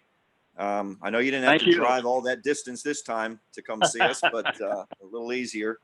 And thank you very much. And Hey, Tom, yeah, this go is ahead. Debbie. I did find that Constitution. If you'll give me just a second, I'll read it real quick what the guidance is. Okay. Proposed amendments of these bylaws may be considered at any annual meeting of the association, provided the proposal has been submitted in writing to the chairperson of each district at least 60 days prior to date of the annual meeting. 2/3 affirmative vote of those members present at the business session shall be necessary for adoption. Amendments shall become effective immediately upon adoption, except those that have a specified effective date. So it's 60 days in advance of the annual meeting, but you've got to get the association to the board of directors to kind of approve it first. So it's still going to take some time, but not quite as long as what I was thinking. But it does say it The has to be at an association? annual meeting. The association board of directors have to support it, Debbie, or was that area chair? It says proposed amendments to these bylaws may be considered at an annual meeting, provided the proposal has been submitted in writing to the chairperson of each district at least 60 days. It doesn't say by the board of directors. A 2/3 It's the affirmative vote. area chairs. I It's the area suppose. chairs. Yeah, I would. You might have to consult with Kendall, but I'll send it to you. Okay, Jim? Thank you. Thank you. Okay. So we're coming up on 60 days right now. October 7th would be 60 days. So yeah, I need to scramble on this. Thomas Jefferson makes the 3rd district that I've run this by. So, I mean, and so far it's been unanimous. So I think I would like to just push that forward. I was hoping to get a vote, to go forward after a vote at our Area 2 meeting on November 10th, but we won't have the 60 days then. So I'd kind of like to put all the nails in this coffin and go ahead and send those letters out. I agree.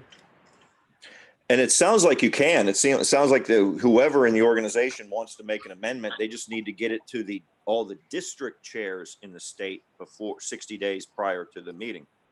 So it sounds like you could do that, and you could say that you have support from the board of 3 districts in your area.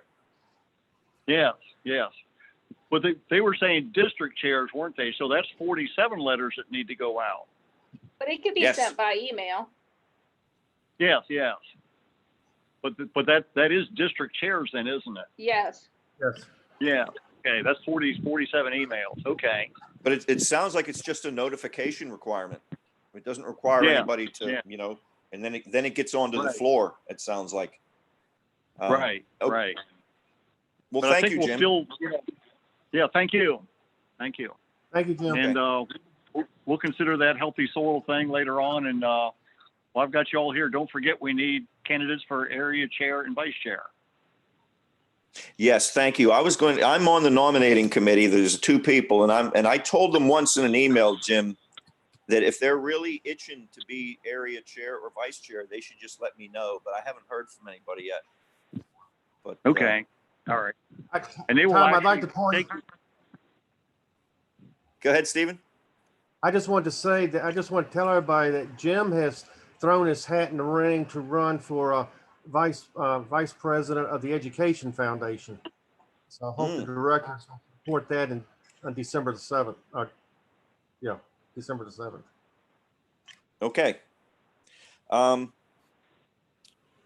Just at this moment, I know it's kind of a weird time, but we had Debbie on there with the association constitution in her hand or on her screen or whatever. And I know this might seem a little, I don't know, out of order at this moment, but Debbie, could you answer the question? I'd heard something like to push a piece of legislation onto the legislative agenda of the association from the floor. Does the approval of that require a 2/3 vote? Somebody else might also be able to answer that. You just mentioned a 2/3 vote in the case of an amendment change. And I'd heard somebody say it might require a 2/3 vote from the floor on things like a legislative agenda change. Do you know if that's true?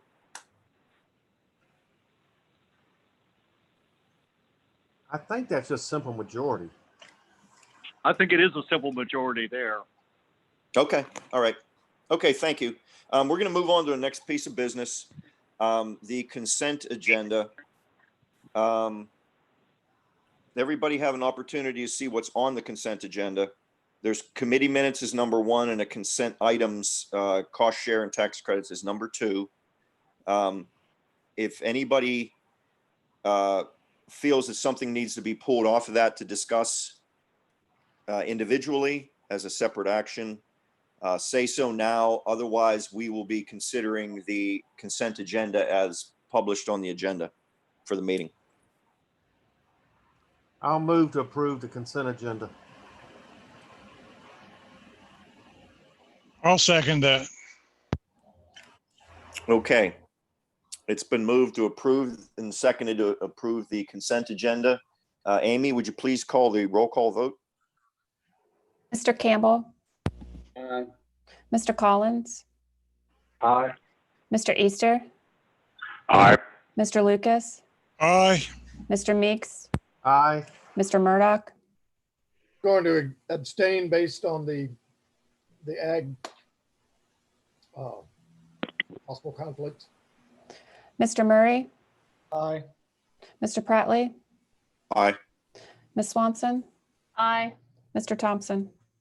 Aye. Okay. The ayes have it. We've adopted the consent agenda. We'll be moving on to the ratification agenda. Amy, could you pull that up onto the screen? I'd like to, before we move to accept that, could you light up the one that says nomination? Could you bring that up onto our screen, please? Okay, I just like to point out one of the things on the ratification agenda that I have already approved with delegated authority when we needed to get it in is a nomination for Stephen Meeks to be awarded the Bobby Wilkinson Award for 2020 from the Virginia Association of Soil and Water Conservation Districts. And it's in your, as you see there, what's up on the screen is in your packet that came to you by email. So you can read all about Stephen's background and what he has done in providing leadership for all these years in soil and water conservation in Virginia. And we're very happy to, I was very happy and honored to approve him for the award using delegated authority, but now we need to actually ratify that action as well as some others on the agenda. But I wanted you to call your attention, and you can read through that in your packet and see Stephen's accomplishments over the years. Does anybody have anything to speak to on that?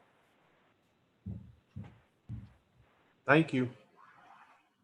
Well, you're quite welcome. I would just say as the other Albemarle director, I think it's well deserved. Thank you, Lonnie. I'd move for Okay. approval. Okay, we're has everyone had a chance to see the entire ratification agenda? Okay, so Joe has moved for approval of the ratification agenda. Is there a second? I'll second David Collins. Okay, moved and seconded. Amy, would you please call the roll call vote? Mr. Campbell, Aye. Mr. Collins, Aye. Mr. Easter, Aye. Mr. Lucas, Aye. Mr. Meeks, Abstain. Mr. Murdoch, Aye. Mr. Murray, Aye.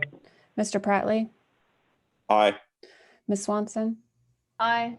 Mr. Thompson. Aye. Okay. Moving on to the reports, cooperating agencies and partner reports. Debbie, would you like to go first, please? DCR.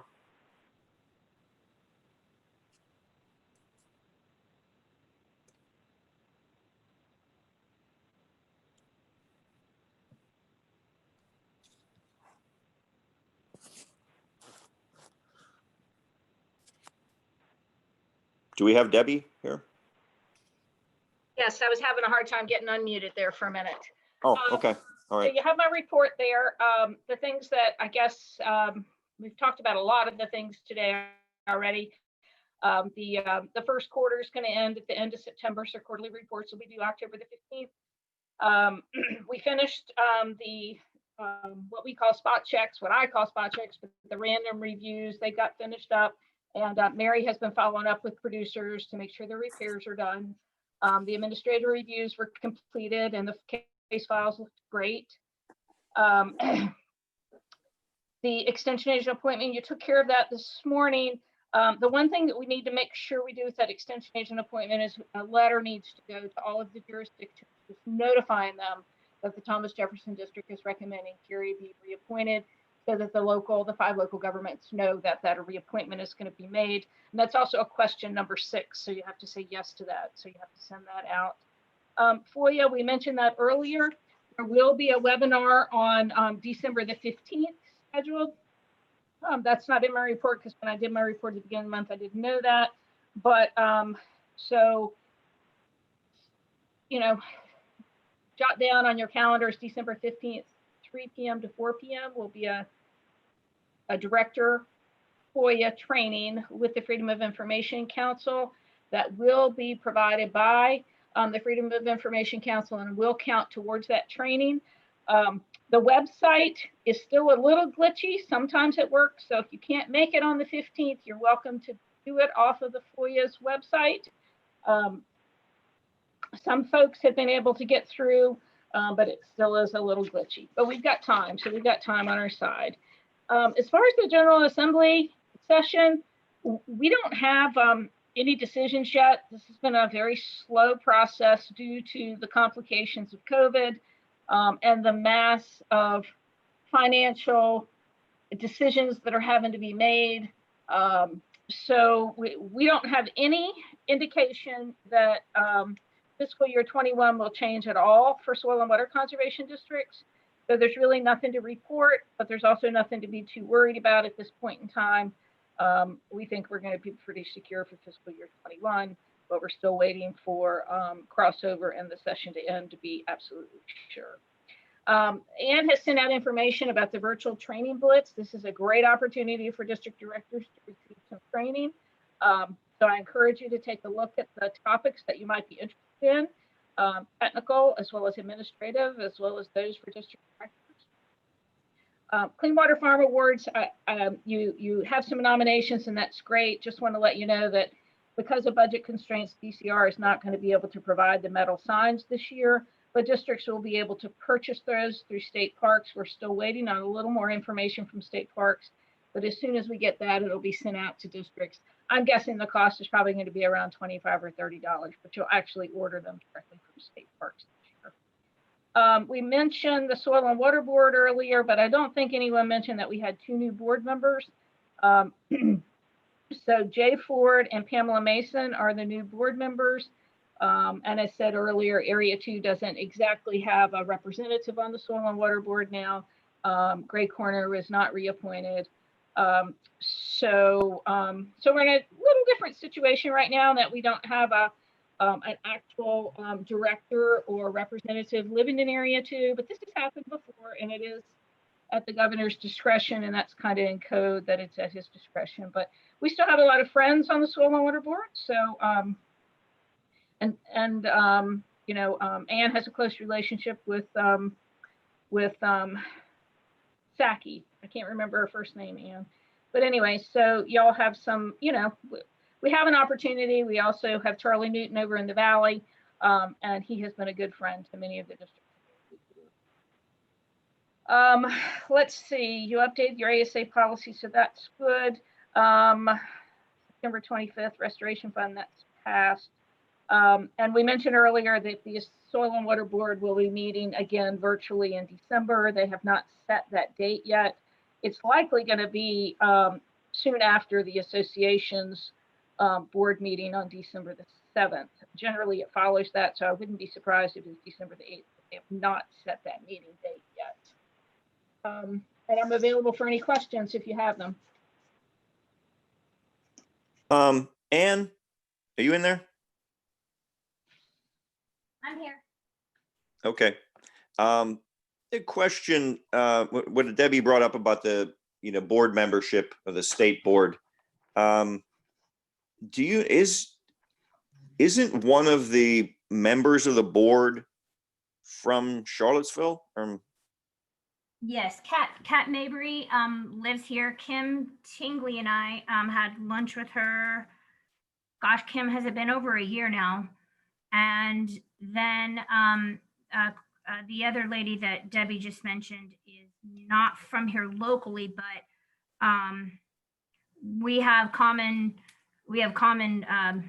friends and relationships. So I had a chance to have some conversations with her. She is involved in the Healthy Souls Initiative because I believe her background is with NIFWIF, and they're one of the funders of that position.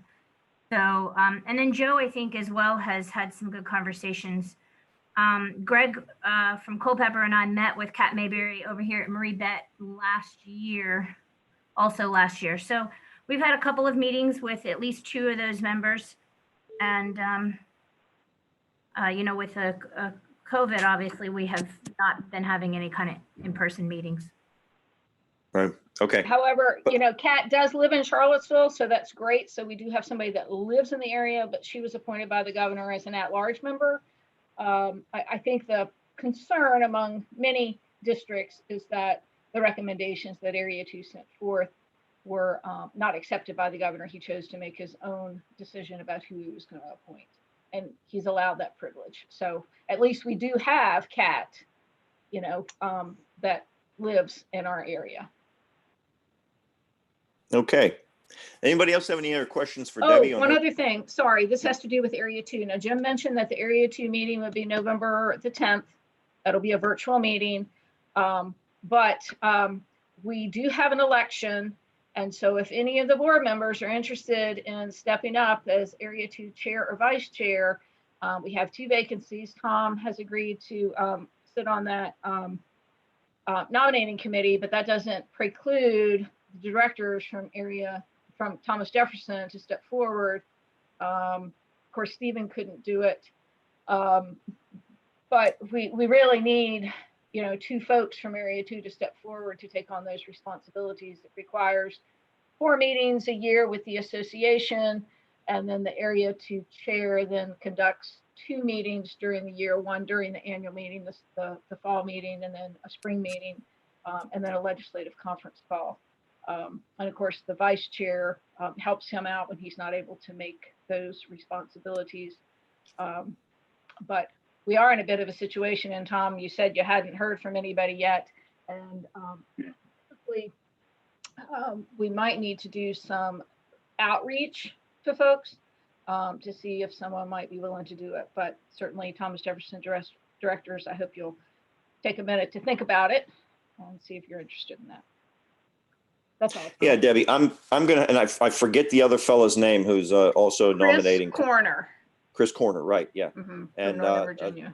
He and I will have to get together and get with Jim and do some type of, like you said, some type of an outreach to. I mean, obviously, Chris and I and Jim personally are on 3 boards, but there, how many districts are in Area 2?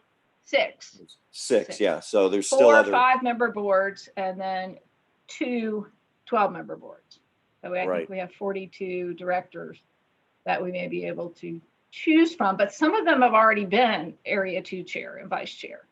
Right. Now, what's the limitation on that? 2 years. 2 terms. 2 terms of 2 years. So like Jim has served 2 2-year terms, so he cannot succeed himself. Are they never allowed to come back on? Well, that's how I always understood it, but there's somebody that keeps coming back on and on and on. Stephen, do you know? Yeah, you can. You got 2 consecutive terms, then you can rotate off. There's nothing that says you can't come back. Ricky Rash is a prime example. Ricky and Wilkie Chafin down in Area 5. They've gone back and forth quite a few times. Okay. So, like I said, Chris and Jim and I, we're going to have to talk about I don't know a lot of the people, and I'm sure it's the case, as well with the other guys. maybe not knowing all the people out there, maybe I'll talk Yeah, to Chris Steve is a a little brand bit. new director. He just took office the 1st of January. Okay. So, So, I might need to speak with Steve in a little bit, kind of get a lay of the land of who people are. And then obviously just put out an outreach to directors across it'll the be whole part of area. my monthly report for November. So I'm talking it up. And I'm hoping that there might be a few folks that might express some interest. Okay. All righty. Maybe John Flannery and Loudon. I'm sorry, what? You said particularly? Loudon. Okay. I don't know if he could be persuaded or not. Okay.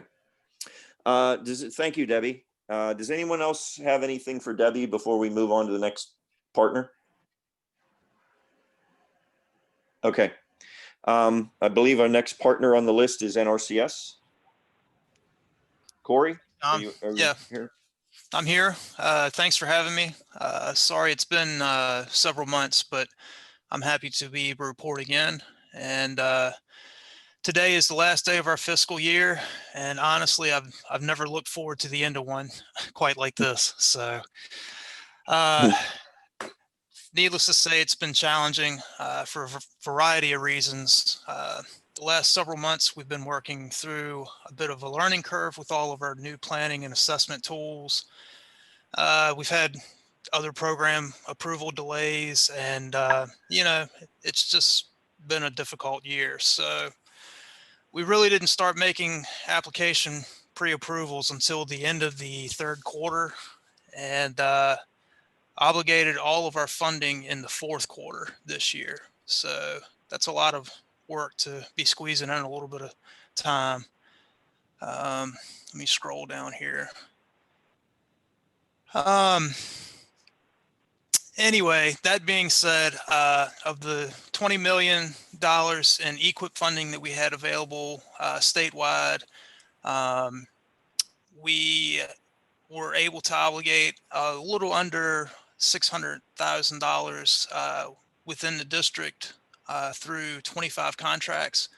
So that's great.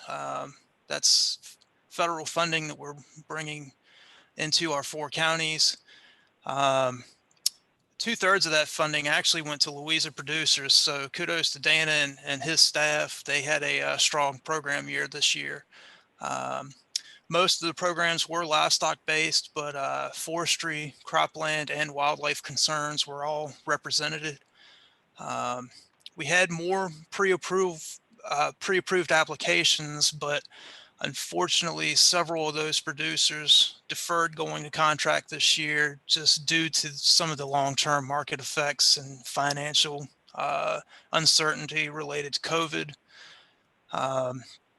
We did have 3 new CSP contracts this year, 1 in Albemarle and 2 in Fluvanna. So that's great. Hopefully a little more CSP workload next year through our through the NACD grant agreement that you all were able to get. So a little more on that in a second. We did also have several CREP re-enrolls, folks that were willing to re-up their CREP terms for another 10 or 15 years. So that's great news. And of those CREP re-enrolls that we looked at, most of them were in really good shape. Some invasive pressure, but all in all, the riparian buffers were of good quality and are doing well. So that's good news as well.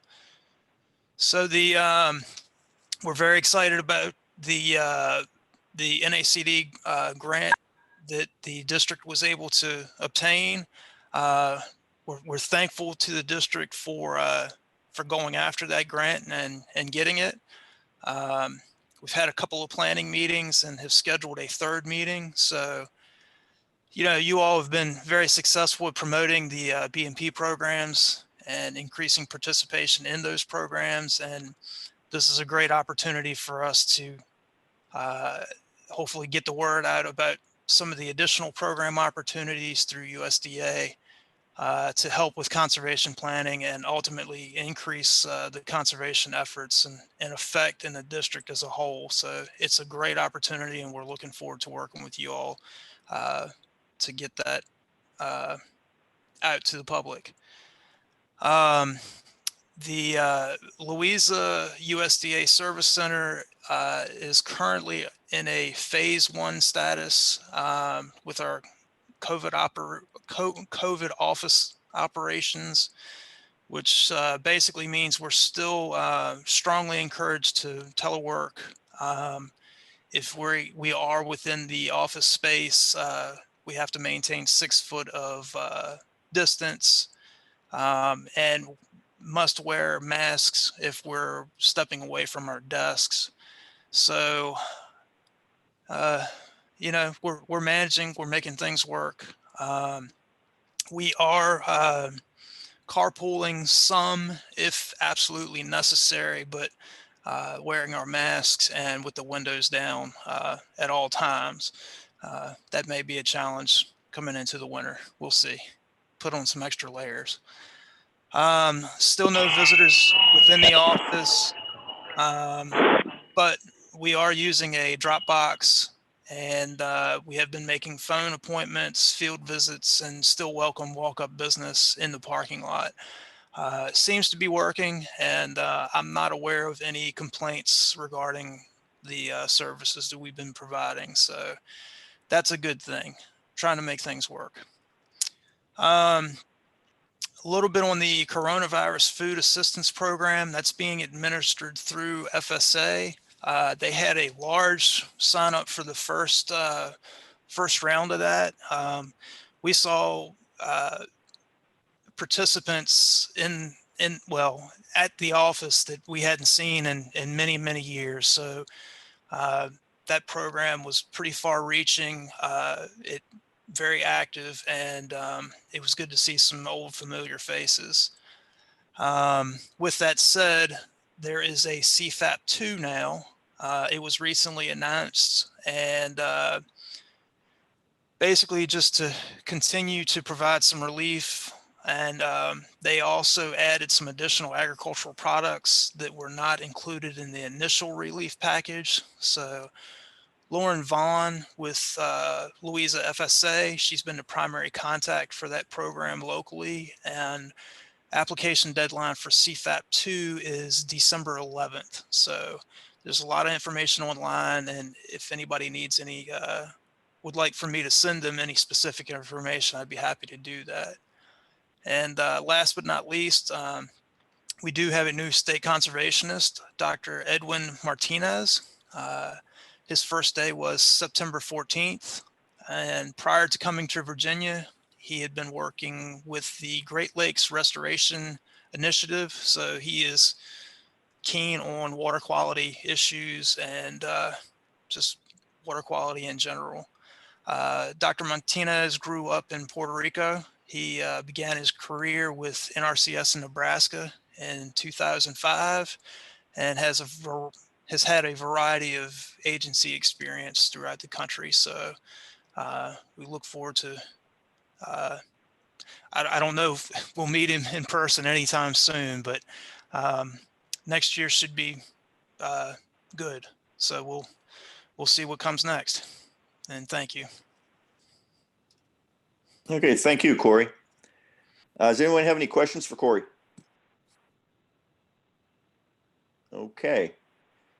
Moving on to Virginia Cooperative Extension, Carrie. Yeah, so we're kind of doing a similar thing to the Soil and Water Office and NRCS. We're working remotely up to 3 days a week, and we're in the office staggering our times and doing mostly online programming, at least for large programs. I'm still going out and doing farm visits and getting out in the field. So we've got our well water clinic coming up in another couple weeks. We've got just maybe 4 or 5 slots left for that. The lab has limited capacity, so we're not able to take as many as normal, but we're up to 140, I think, participants right now.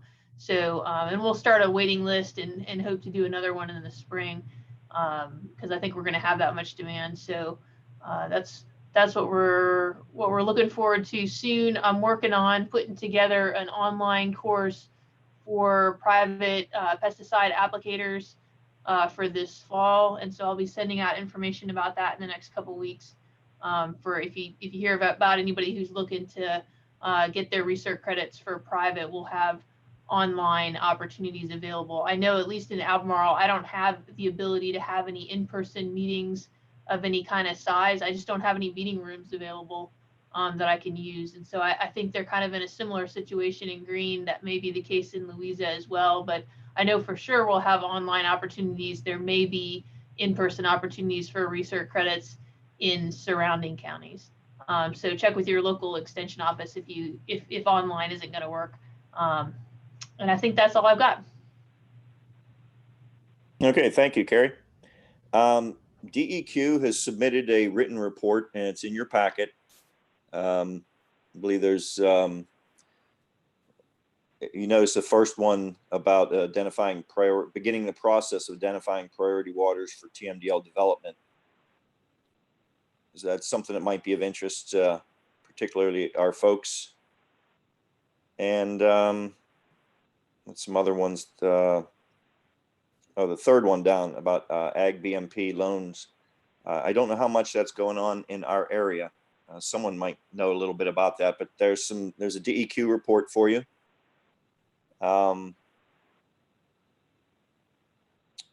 Anybody have anything to speak to on the DEQ report? Okay, and let's see our next. Yeah, there we go. FSA. I don't think there's anyone here from FSA to report. The foundation.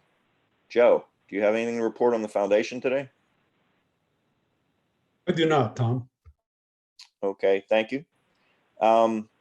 Virginia Association of Soil and Water Conservation Districts, National Association of Conservation Districts. Stephen, do you have anything to report?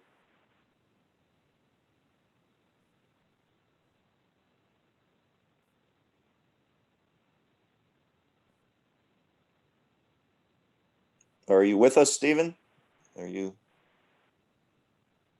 Sorry, I thought I had unmuted. Sorry. Oh, okay. NACD will be meeting later this month to decide what format the annual meeting will be in February of next year. Currently, they're still planning for an in-person meeting. It may become a hybrid type meeting, partially in person, partially online. They're just sort of waiting to see how things may shake out with the hotels and the whole situation nationally. But they really would like to have a national and face-to-face meeting. What else? The Southeast region had a Zoom meeting on September the 8th, and Franklin Williams was re-elected for a second term as regional chair of the Southeast, and I was elected as vice chair of the Southeast region. And let's see.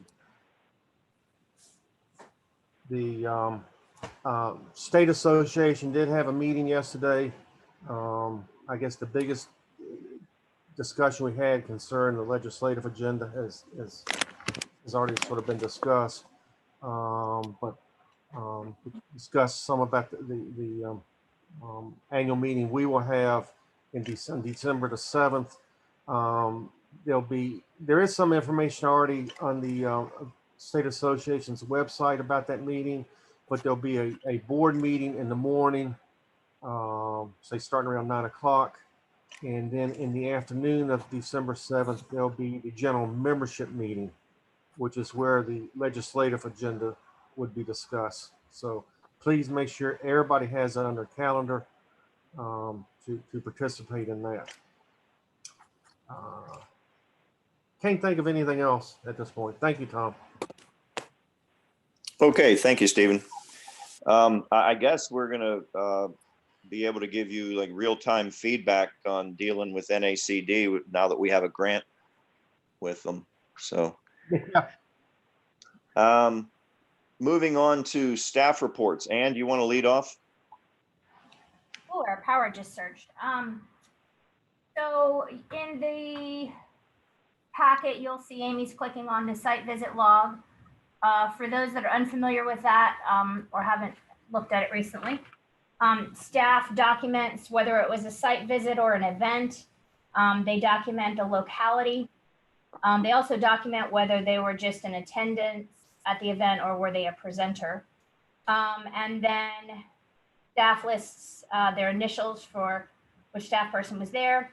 And then the benefit for us is at the end of the year, we're able to quickly tally up how many site visits we went on, and then also what type of site visits. So agriculture, equine, urban, et cetera. A lot of those metrics are really important for me when I do the locality reporting, but also it just, I hope, gives you guys a sense of where our staff time is being spent. When Lauriston has education programs or we're doing something that's more generic type of outreach, they go in those other columns. So that's all. I know we're kind of running late on this meeting. Amy, we can just go ahead and, unless anybody has any questions, we can go to the next one. That's part of the DEQ report. There we go. The NRCS. And there was the staff newsletter, I think. Lisa, as you know, puts together our staff newsletter.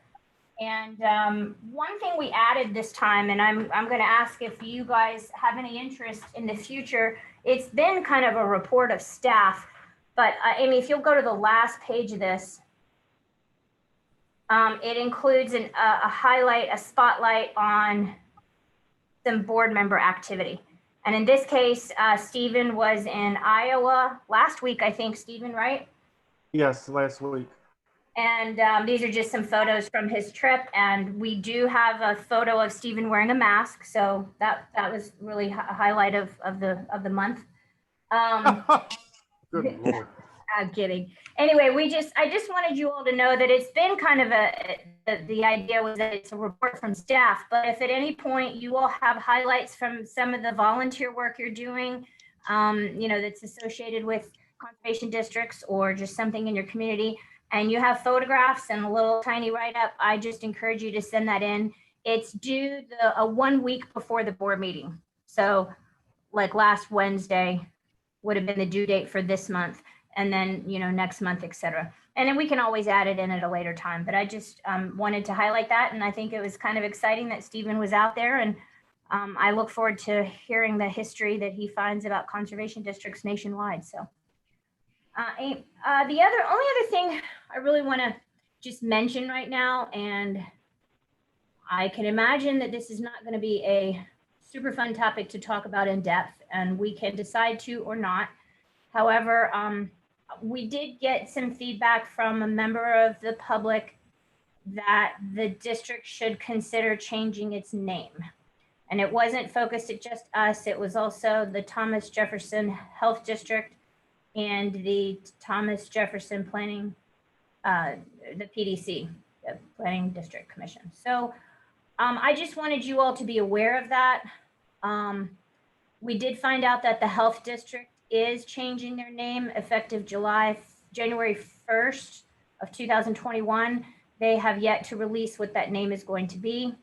I did reach out to the director of the PDC to find out if they were moving forward with a name change.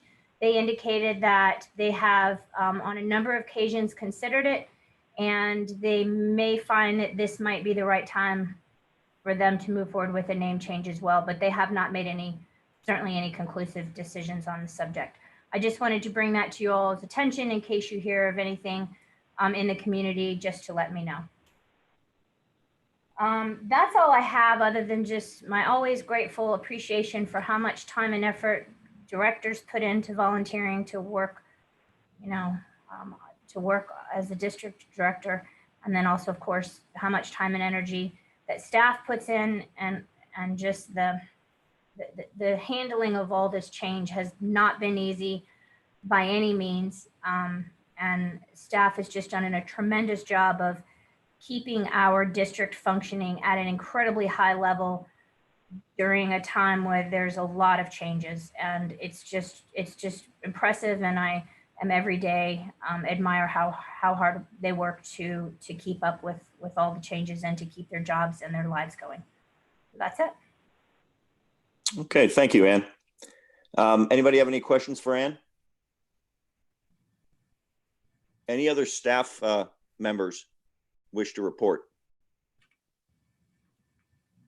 Okay, director reports. Does anyone have anything for us this morning?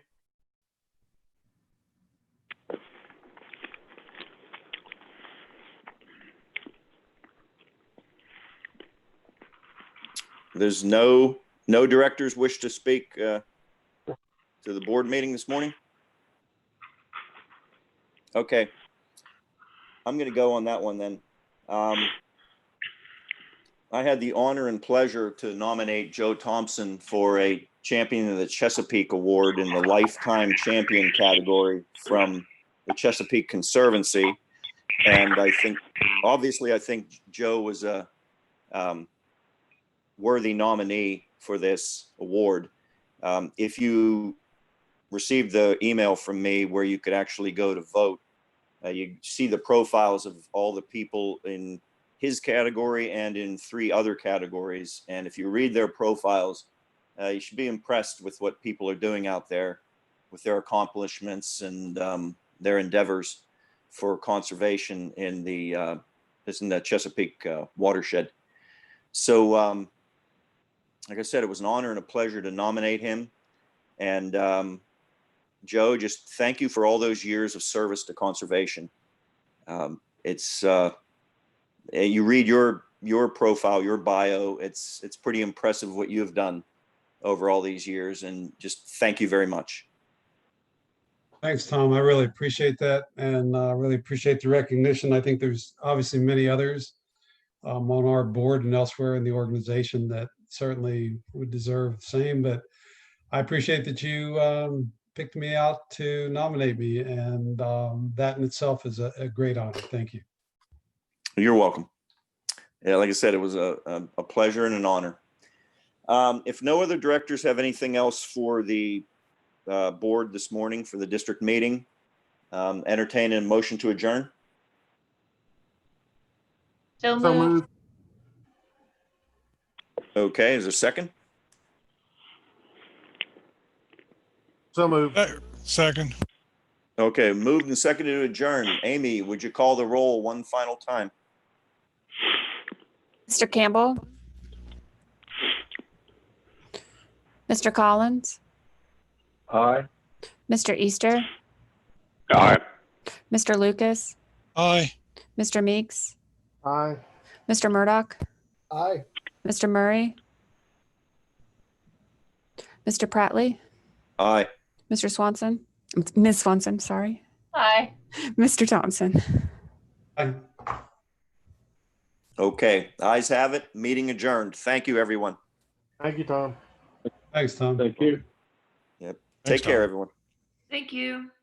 Thanks.